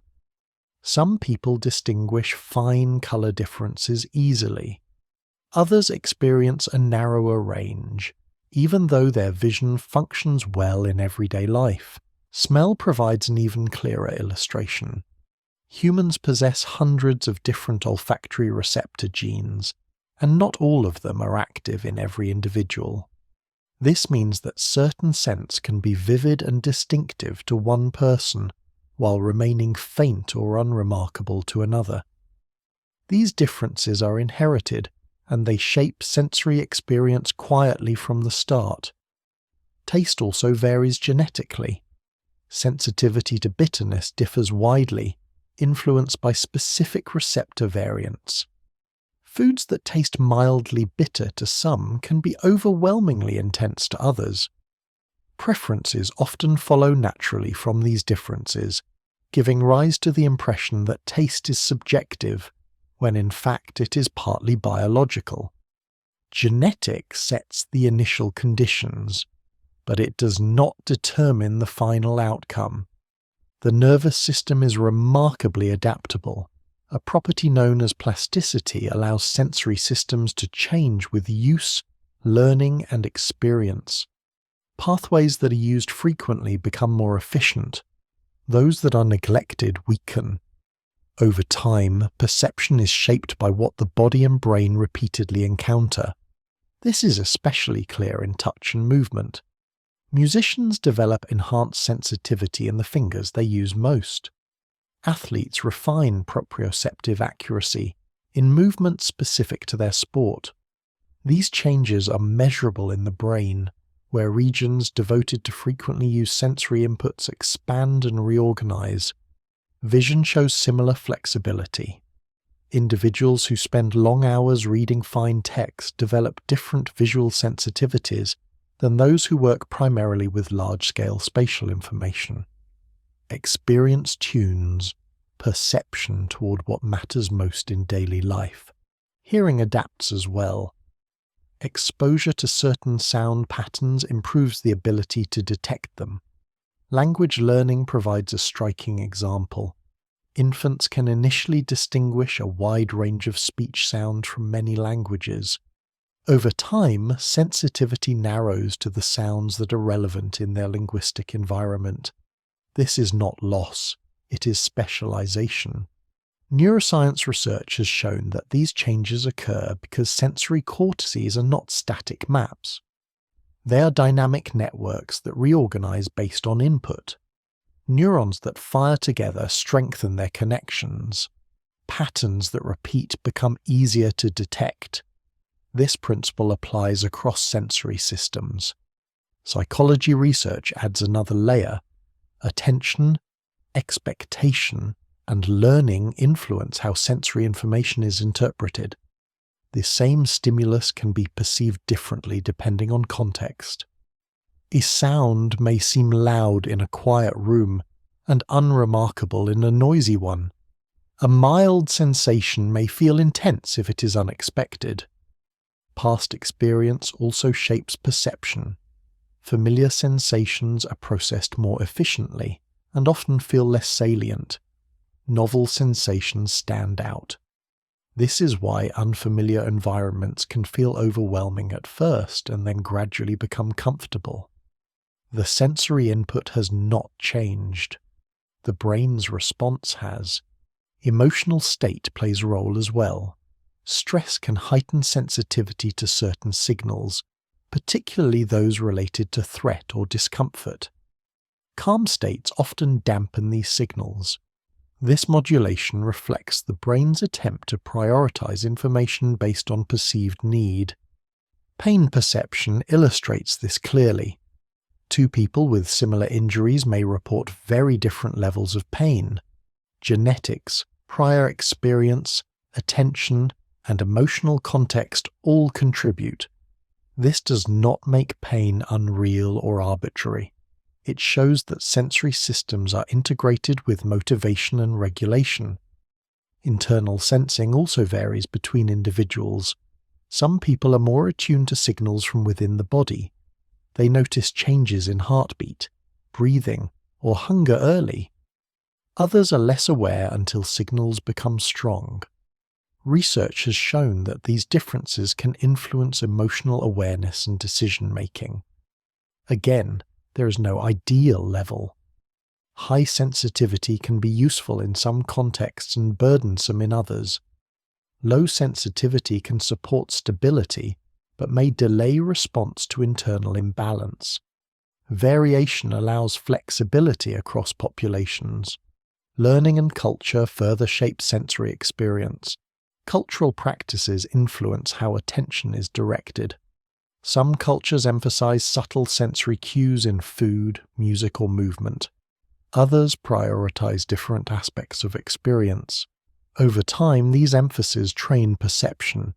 This helps explain why sensory worlds feel personal. The brain is not merely detecting signals, it is interpreting them through a lens shaped by biology and history. Importantly, variation in sensory experience does not mean that reality itself is different for each person. The underlying stimuli are the same. The differences lie in how information is sampled, weighted, and integrated. Perception is a negotiation between the world and the nervous system. This negotiation continues throughout life. Aging brings changes in sensory receptors and neural processing. Some sensitivities decline, others remain stable. Experience can compensate for certain losses, allowing older individuals to function effectively despite changes in raw input. Injury and illness can also alter sensory experience. Loss of one sense often leads to increased reliance on others. The brain reallocates resources, strengthening remaining pathways. This adaptability is one of the nervous system's most powerful features. Understanding individual differences in sensing humanizes sensory science. It moves the discussion away from abstract systems and toward lived experience. It explains why people may disagree about what feels loud, bright, painful, or pleasant, without implying that anyone is mistaken. These differences are not noise in the system, they are part of its design. From an evolutionary perspective, variation is valuable. Populations with diverse sensory profiles are more resilient. Different individuals may detect different aspects of the environment, contributing to collective success. Uniformity would be fragile. Recognizing this variation also encourages a more generous view of perception. What feels obvious to one person may not be to another. What feels overwhelming to one may feel subtle to someone else. These differences reflect real differences in sensory processing, not weakness or exaggeration. The senses are shared in structure but personal in expression. This personal dimension does not undermine the scientific understanding of sensation. It enriches it. Sensory systems are not rigid instruments. They are living processes, shaped by genes, refined by experience, and adjusted continually to meet changing demands. By acknowledging that people sense differently, the study of sensation becomes more than a catalogue of mechanisms. It becomes a study of how biology and experience intertwine to produce the richness of human perception. The world is the same, the ways of sensing it are many, and that diversity is not a complication to be solved, it is a feature to be understood. Sleep often feels like a complete withdrawal from the world. Eyes close, muscles relax, awareness fades. From the inside, it can seem as though sensing has been switched off, replaced by stillness and absence. In reality, the senses never fully disengage. Even in the deepest stages of sleep, the brain continues to receive, process, and filter sensory information. The difference is not whether sensing occurs, but how it is managed. Sleep changes the rules. It does not silence the system. Neuroscience research has shown that sensory pathways remain active throughout sleep. Sounds still reach the ears. Pressure is still detected by the skin. Internal signals continue to flow. The sleeping brain is not isolated from the body or environment. It is selectively attentive.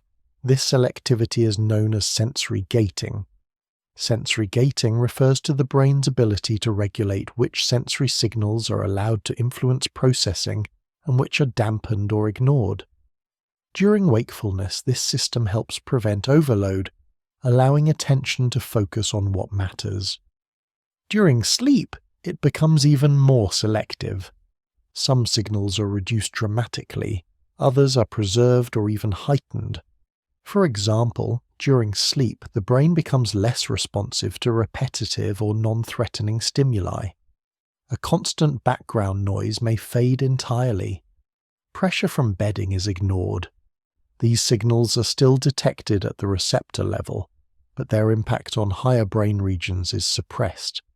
At the same time, signals that indicate potential danger remain capable of breaking through. A sudden loud sound, a sharp pain, or difficulty breathing can trigger arousal almost instantly. The sensory system is still on watch, prioritizing safety over rest when necessary. This balance is essential. Sleep would be impossible if every minor sensation demanded attention. It would be dangerous if no sensation could interrupt rest. Sensory gating solves this problem by adjusting sensitivity rather than eliminating input. Sleep science has explored how this gating changes across different stages of sleep. In lighter stages, the brain remains relatively responsive to external cues. In deeper stages, responsiveness decreases but does not vanish. Certain pathways remain ready to activate. The brainstem plays a key role in this process. It acts as a gatekeeper, regulating the flow of sensory information to higher brain regions. This regulation is dynamic, shifting throughout the night as sleep cycles progress. Internal sensing continues uninterrupted. Breathing, heart rate, temperature, and chemical balance are monitored continuously. In fact, some regulatory processes are enhanced during sleep. Growth hormone release increases. Tissue repair accelerates. Immune activity shifts. These processes depend on reliable sensory feedback. The body must know when to adjust breathing, when to alter circulation, when to wake if conditions become unsafe. Sleep is not a break from regulation. It is a different mode of regulation. Dreaming offers a particularly intriguing window into sensory processing during sleep. During dreams, the brain generates vivid sensory experiences in the absence of external input. Visual scenes appear. Sounds are heard. Movement is felt. All of this is constructed internally. This demonstrates an important point. Sensory experience does not require sensory input in the moment. It requires sensory machinery. The same neural circuits that process sensation during wakefulness can be activated internally during sleep, producing convincing experiences without signals from the outside world. At the same time, external sensory input can still influence dreams. Sounds in the environment may be incorporated into dream narratives. Physical sensations can shape dream content. The boundary between internal and external sensing remains porous. Unconscious states beyond sleep reveal similar patterns. During anesthesia, sensory processing is altered but not eliminated. Certain sensory signals still reach the brain, even when awareness is absent. The distinction between consciousness and sensation becomes especially clear in these states. Clinical research has shown that patients under anesthesia may still exhibit neural responses to sound or touch. Despite having no memory of the experience, sensory detection persists. Awareness does not. This separation reinforces a central theme. Sensing and consciousness are related but distinct. Sensory systems can operate independently of awareness, adjusting behavior and physiology without producing experience. Sleep highlights this distinction elegantly. During rest, the brain reallocates resources. Attention to the external world is reduced. Internal processes take priority. Repair, consolidation, and recalibration become the focus. Sensory systems support this shift by filtering information rather than shutting down. Memory consolidation during sleep relies on sensory processing as well. Experiences from the day are replayed and reorganized. Patterns of neural activity associated with sensory input are revisited, strengthened, or refined. This process helps stabilize learning and integrate new information. In this way, sleep uses sensory systems to improve future perception and action. The senses are not idle, they are being tuned. Rest and recovery depend on this quiet activity. Muscles repair, immune responses adjust, metabolic processes reset. All of this requires ongoing sensory feedback. The body must know its internal state in order to restore balance effectively. From a sensory perspective, sleep is not a passive state. It is an active reconfiguration. Sensory systems shift from outward monitoring to inward maintenance, from exploration to restoration. This shift aligns naturally with the idea that the most essential senses operate best when they remain unobtrusive. During sleep, their work becomes even quieter, yet no less important. The calm that accompanies sleep is not the absence of sensation. It is the presence of regulation without distraction. Understanding this helps explain why good sleep feels restorative. Sensory systems have had the opportunity to recalibrate without constant external demand. Signals have been filtered appropriately. Resources have been directed where they are needed most. Poor sleep disrupts this balance. Sensory gating becomes less effective. Internal regulation suffers. The body feels louder, less stable, more reactive. The difference is not in how much sensing occurs, but in how well it is managed. Sleep reveals the senses at their most subtle and disciplined, alert enough to protect, quiet enough to allow rest. In this state, the body demonstrates a remarkable capacity. It can remain informed without being disturbed. It can sense without demanding attention. That ability is not accidental. It is the result of sensory systems evolved not only to gather information, but to know when to step back. In sleep, sensing does not disappear. It becomes gentle. It is tempting to think of perception as a direct window onto reality.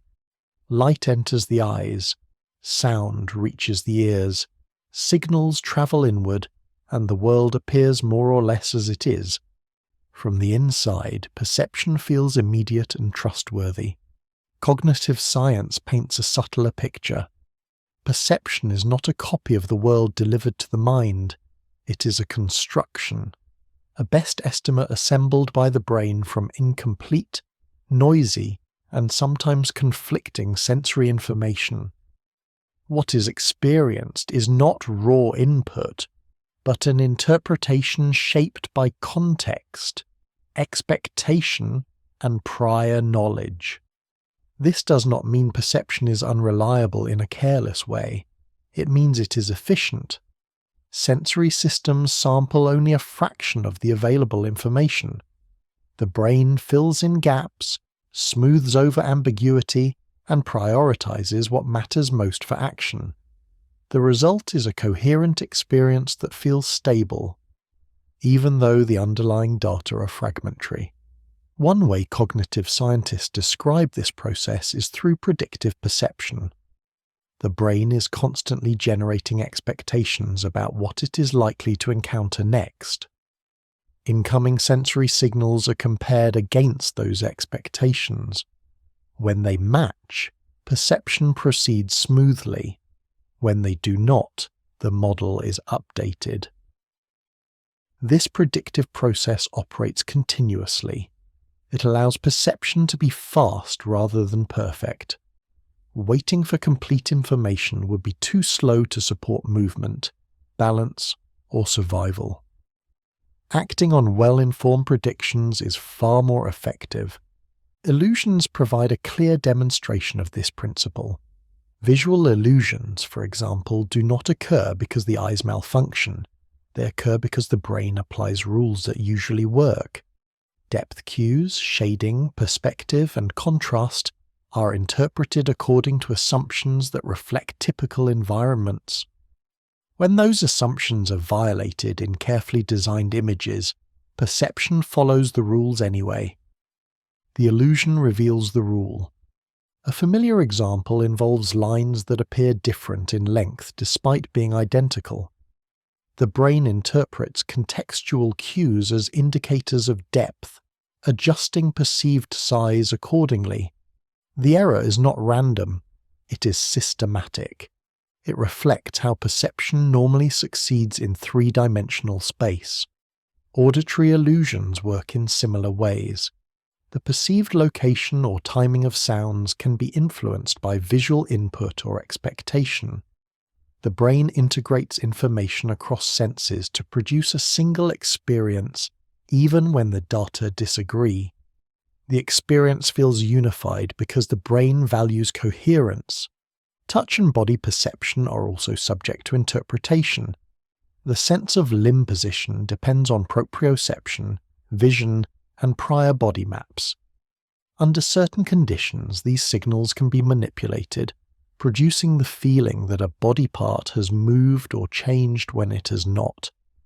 Once again, the brain is not confused. It is resolving ambiguity using the information it has.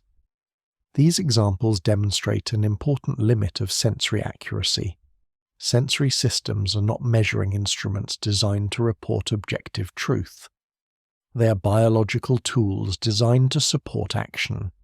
Accuracy is defined relative to usefulness, not precision. This does not make perception arbitrary. It makes it adaptive. Most of the time, the brain's predictions are well calibrated. They reflect a lifetime of experience interacting with a stable environment. When conditions fall within expected ranges, perception is remarkably reliable. Objects appear solid. Movement feels smooth. Space feels continuous. Problems arise mainly in artificial or unusual conditions, where assumptions no longer apply. Laboratory illusions exploit these mismatches deliberately. They do not reveal a broken system. They reveal the shortcuts that make the system efficient. Cognitive science also emphasizes that perception is influenced by goals and attention. The same sensory input can be interpreted differently depending on what the brain is trying to accomplish. When searching for a friend in a crowd, faces stand out. When navigating a dark room, edges and obstacles take priority. Expectation shapes what is noticed and how it is interpreted. This is not bias in the moral sense, it is prioritization. Perception is also shaped by learning. Repeated exposure to certain patterns tunes sensory systems to detect them more easily. Musicians hear structure in sound that others miss.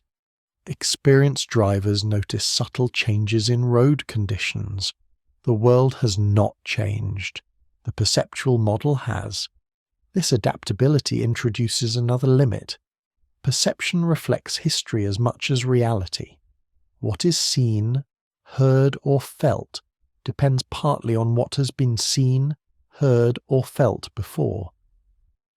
From a scientific standpoint, this means perception is always a negotiation. Sensory input provides constraints. The brain provides interpretation. Neither operates alone. Importantly, recognizing that perception is constructed does not imply that reality is unknowable. It implies that access to reality is mediated. The brain builds a working model that is good enough to guide a behavior most of the time. That model can be tested, corrected, and refined through interaction. This is why action matters for perception. Movement generates new sensory input. Feedback confirms or challenges predictions. Over time, the brain stays calibrated by engaging with the world, not by passively observing it. This dynamic explains why perception often feels more reliable during action than during stillness. When moving, the brain can compare expectations against outcomes continuously. When isolated from feedback, interpretation becomes less constrained. It also explains why sensory disagreements can feel unsettling. When vision and balance conflict, or when internal signals contradict expectations, the brain struggles to reconcile the mismatch. Discomfort arises not because reality is strange, but because prediction has failed. Understanding these limits clarifies the role of the senses explored so far. Each sensory system contributes partial information. None provides a complete picture. Integration, prediction, and correction are what turn fragments into experience. Perception is not the sum of the senses. It is the process that binds them. This perspective encourages a more modest view of sensory certainty. What is experienced feels immediate and obvious, yet it is the result of layered processing. Confidence in perception is a feature of the system, not proof of accuracy. At the same time, this modesty does not require skepticism. The sensory model works because it is constantly tested. When errors occur, they are usually small and short-lived. When they matter, other systems intervene. Pain demands attention. Balance corrects posture. Internal sensing triggers regulation. The senses taken together form a self-correcting network. Perception versus reality is not a conflict, it is a relationship. Perception is the interface through which reality becomes actionable. It does not reveal everything, it reveals what is needed. This framing deepens understanding without undermining trust. The world does not dissolve into illusion. It remains stable because the brain's model is grounded in consistent interaction. Illusions remind us of limits, not failures. They show how perception depends on context, history, and purpose. They reveal the rules that normally keep experience coherent. By recognizing perception as construction rather than copying, the senses take on a new role. They are not reporters. They are contributors to a collaborative process that balances accuracy with efficiency. Reality is rich, complex, and indifferent to perception. The senses do not mirror it, they translate it. And that translation, though imperfect, is usually good enough to let a body move, survive, and understand its place in the world. Most of the senses described so far rarely announce themselves. They do not arrive as clear images, sounds, or sensations that demand attention. Instead, they shape everyday life quietly, influencing posture, mood, movement, and decisions without asking to be noticed. This is how sensing usually works when it is working well. Standing upright, for example, feels effortless. There is no conscious calculation involved. Balance, proprioception, and internal sensing collaborate continuously to keep the body aligned. Muscles adjust before instability becomes noticeable. The head remains level, vision stays steady. All of this happens while attention is elsewhere. Walking through a room offers a similar demonstration. Steps fall into rhythm without planning. Corners are navigated smoothly. Objects are avoided without being explicitly measured. The body negotiates space using a blend of sensory information that rarely reaches awareness. Posture throughout the day is guided in the same way. Small shifts in weight, tension, and alignment occur constantly. These adjustments prevent fatigue and strain. When posture is disrupted, discomfort appears. When posture is supported, the body fades into the background.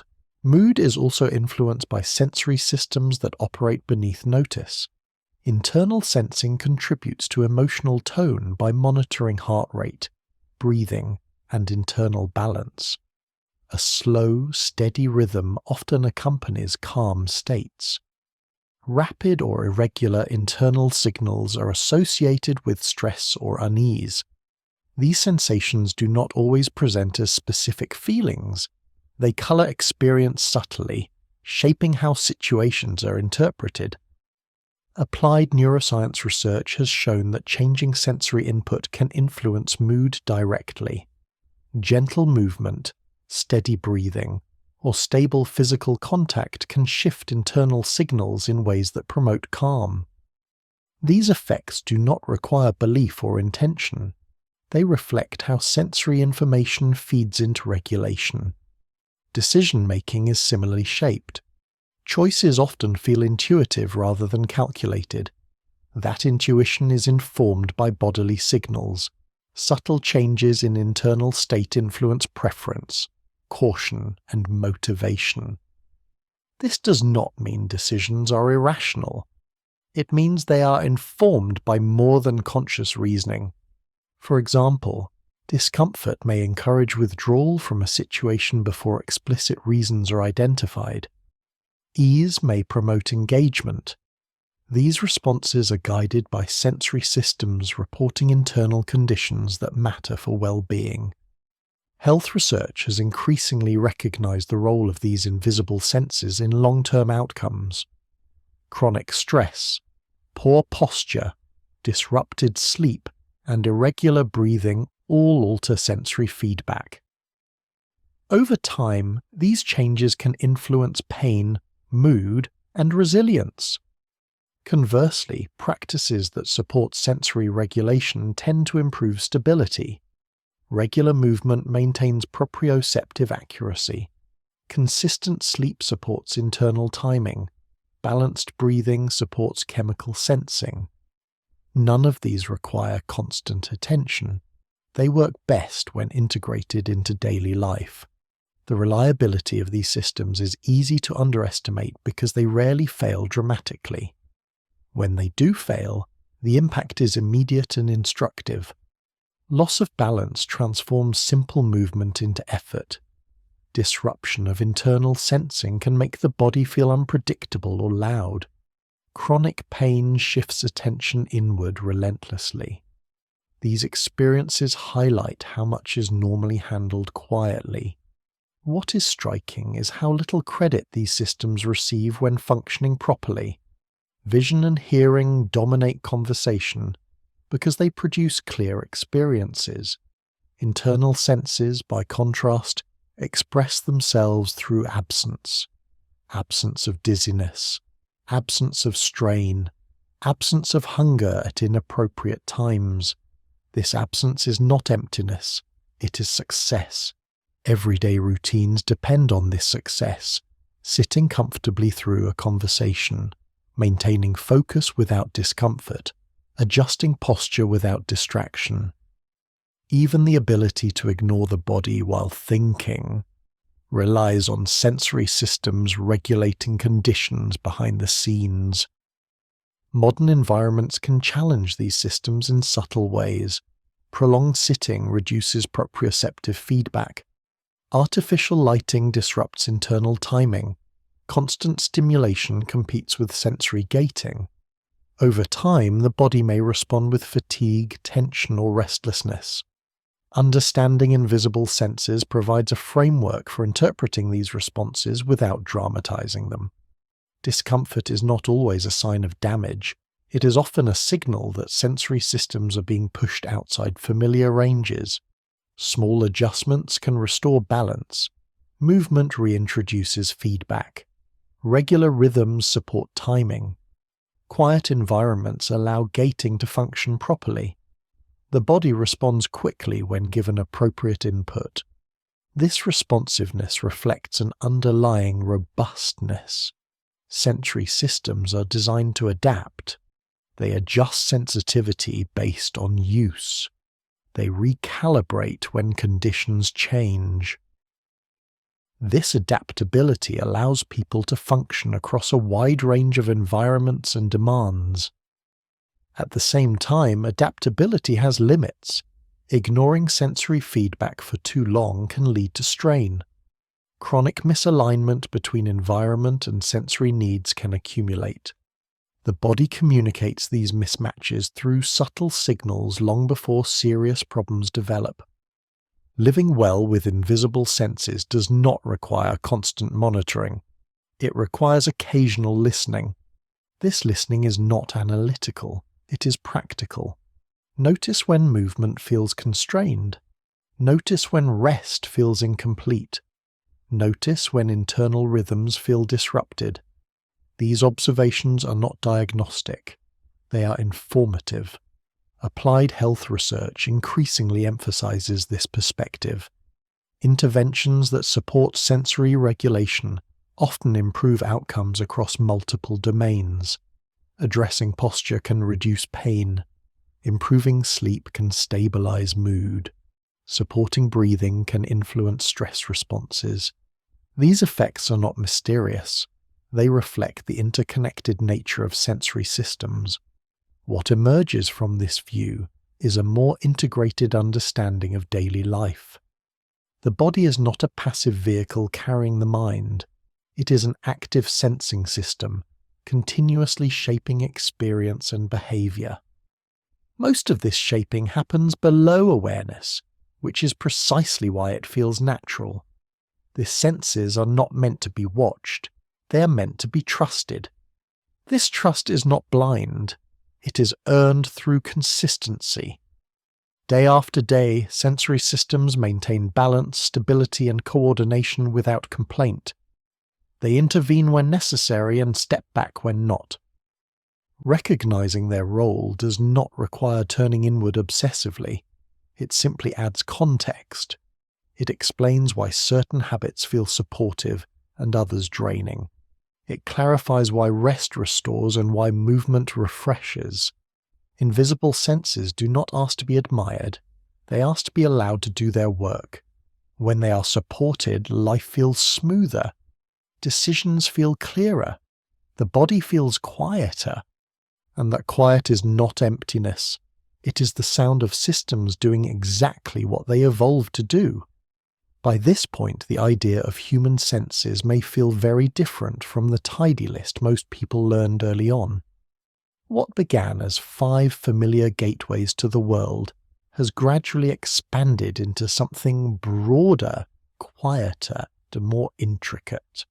Not a replacement of the old model, but a widening of the frame around it. The 5 senses still exist, they always have. Sight, hearing, smell, taste and touch remain central to how experience is described and shared. They dominate language, memory and attention because they are vivid and outward-facing.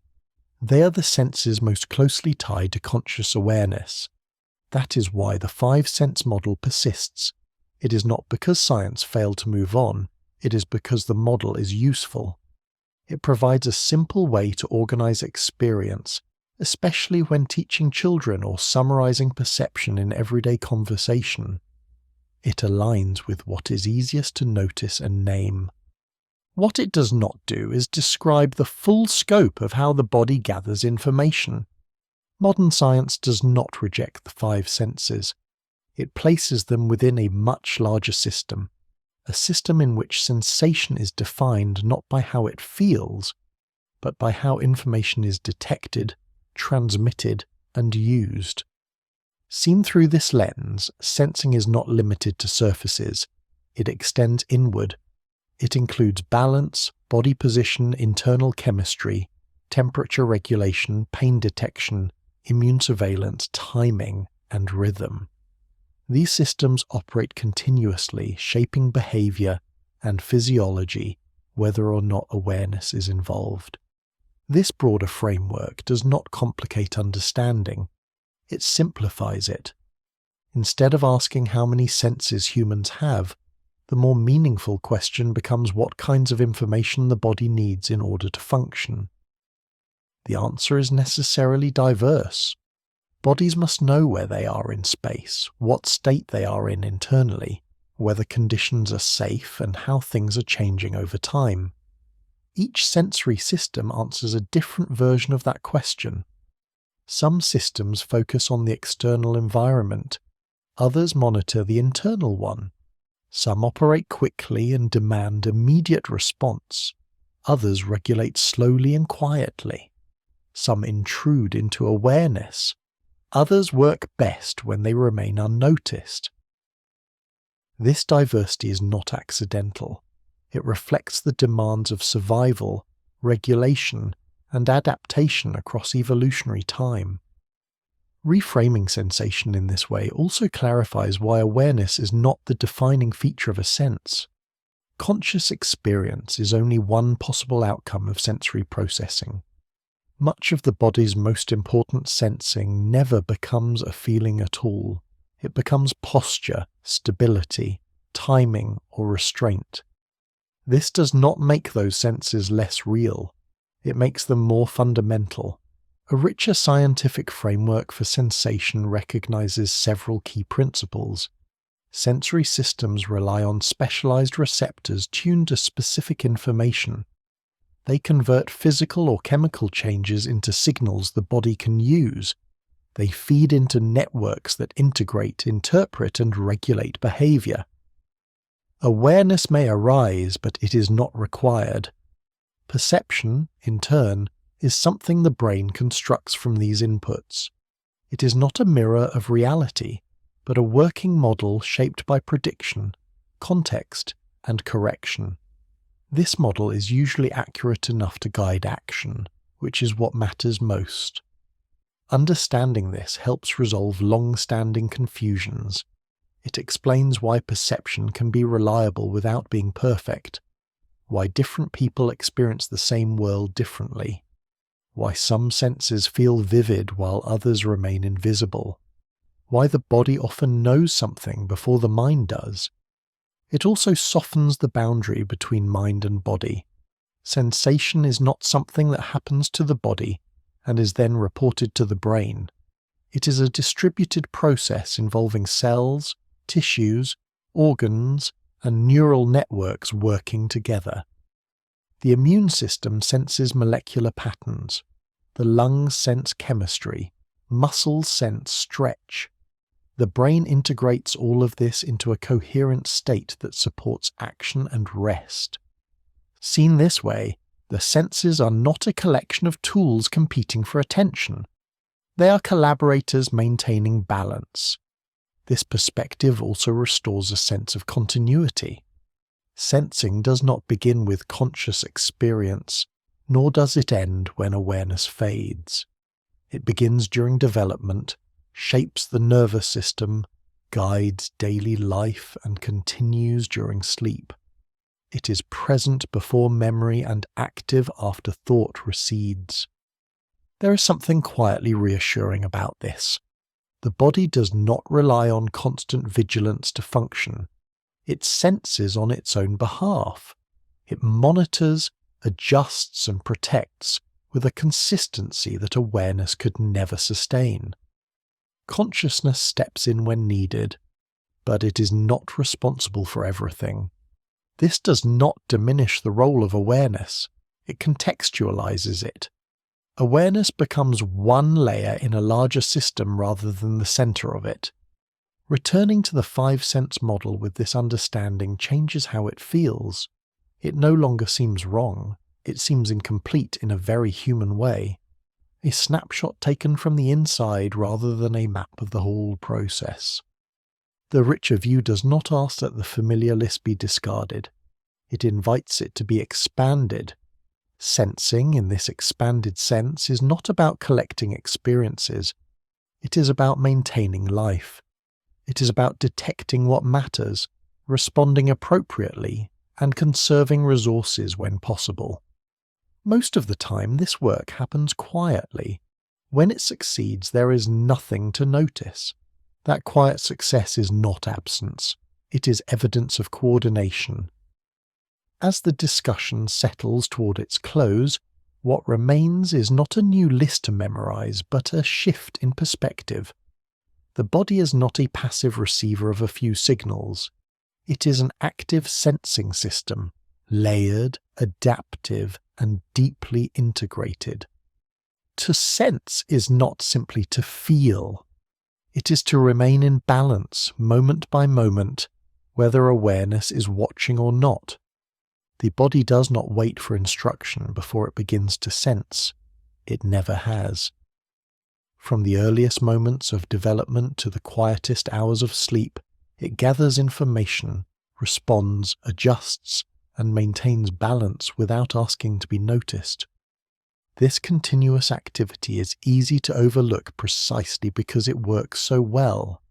Most of the time, there is no announcement when posture is corrected, when breathing adapts, when internal chemistry shifts back towards stability, or when potential harm is avoided before it becomes damage. The absence of disruption is the signal that sensing is succeeding. Seen as a whole, the body is not a collection of isolated organs reporting problems to a central authority. It is a distributed intelligence, composed of many sensing systems operating in parallel. Some detect the external world, Others monitor the internal state. Some act quickly. Others work slowly. All of them contribute to a living equilibrium that is maintained moment by moment. This equilibrium is not static, it is dynamic and responsive. The body adjusts continuously as conditions change, without needing to pause or reflect. When demands increase, systems shift into action. When demands ease, they recede again. Balance is not something achieved once and held. It is something renewed constantly. What makes this intelligence quiet is not weakness, but efficiency. Awareness is a limited resource. It cannot track every variable or regulate every process directly. The body solves this problem by delegating. Sensory systems monitor what matters. Regulatory systems respond. Conscious experience is invited in only when something requires deliberate attention. This arrangement allows life to feel smooth rather than overwhelming. It also invites a different kind of appreciation, not admiration for dramatic moments of sensation, but respect for the countless small adjustments that prevent drama in the first place. The steady heartbeat, the effortless breath, the way balance holds even while the mind wanders. These processes are not background noise. They are the foundation that allows thought, emotion, and experience to unfold at all. Understanding the body in this way can change how discomfort is interpreted. Signals are no longer interruptions to be ignored, but information to be understood. Fatigue, tension, restlessness, or unease often reflect sensory systems reporting that conditions are drifting outside familiar ranges. Responding does not require alarm. Often it requires only small adjustments. Movement, rest, regularity, attention to rhythm rather than control. At the same time, understanding the quiet intelligence of the body can soften the urge to manage everything consciously. Much of what keeps life stable is already being handled. Trust becomes possible not because the system is perfect, but because it is adaptive. This trust does not mean passivity, it means cooperation. The body senses, the mind interprets. Together, they navigate a world that is constantly changing. Neither is in full control, and neither needs to be. Stability emerges from interaction rather than command. There is also comfort in recognizing that sensing does not depend on constant vigilance. Even when awareness fades, the body continues its work. During sleep, during rest, during moments of inattention, the same systems remain active, maintaining conditions and preparing for what comes next. Life does not pause when consciousness does. This continuity grounds experience. It places awareness within a larger context rather than at the center of everything. Thought becomes one layer among many, supported by processes that are older, steadier, and more patient than conscious planning could ever be. The idea of intelligence in this sense does not require calculation or foresight. It requires responsiveness, the ability to detect change and adjust accordingly. By that definition, the body is profoundly intelligent. Not loudly, not self-consciously, quietly. Appreciating this does not demand constant attention to bodily processes. In fact, the appreciation works best when it remains light, a recognition rather than an inspection, a sense that much is being handled already, even when awareness is elsewhere. This perspective can be grounding. It reminds the listener that they are not suspended in experience without support. There is a system beneath sensation, beneath thought, quietly maintaining balance. The senses in their expanded form are not there to overwhelm or distract. They are there to stabilize, to guide, to protect, to restore. When they succeed, there is little to notice, and that perhaps is the most reliable sign of their intelligence. The body listens constantly, it responds calmly, and it carries on moment by moment, whether it is being watched or not.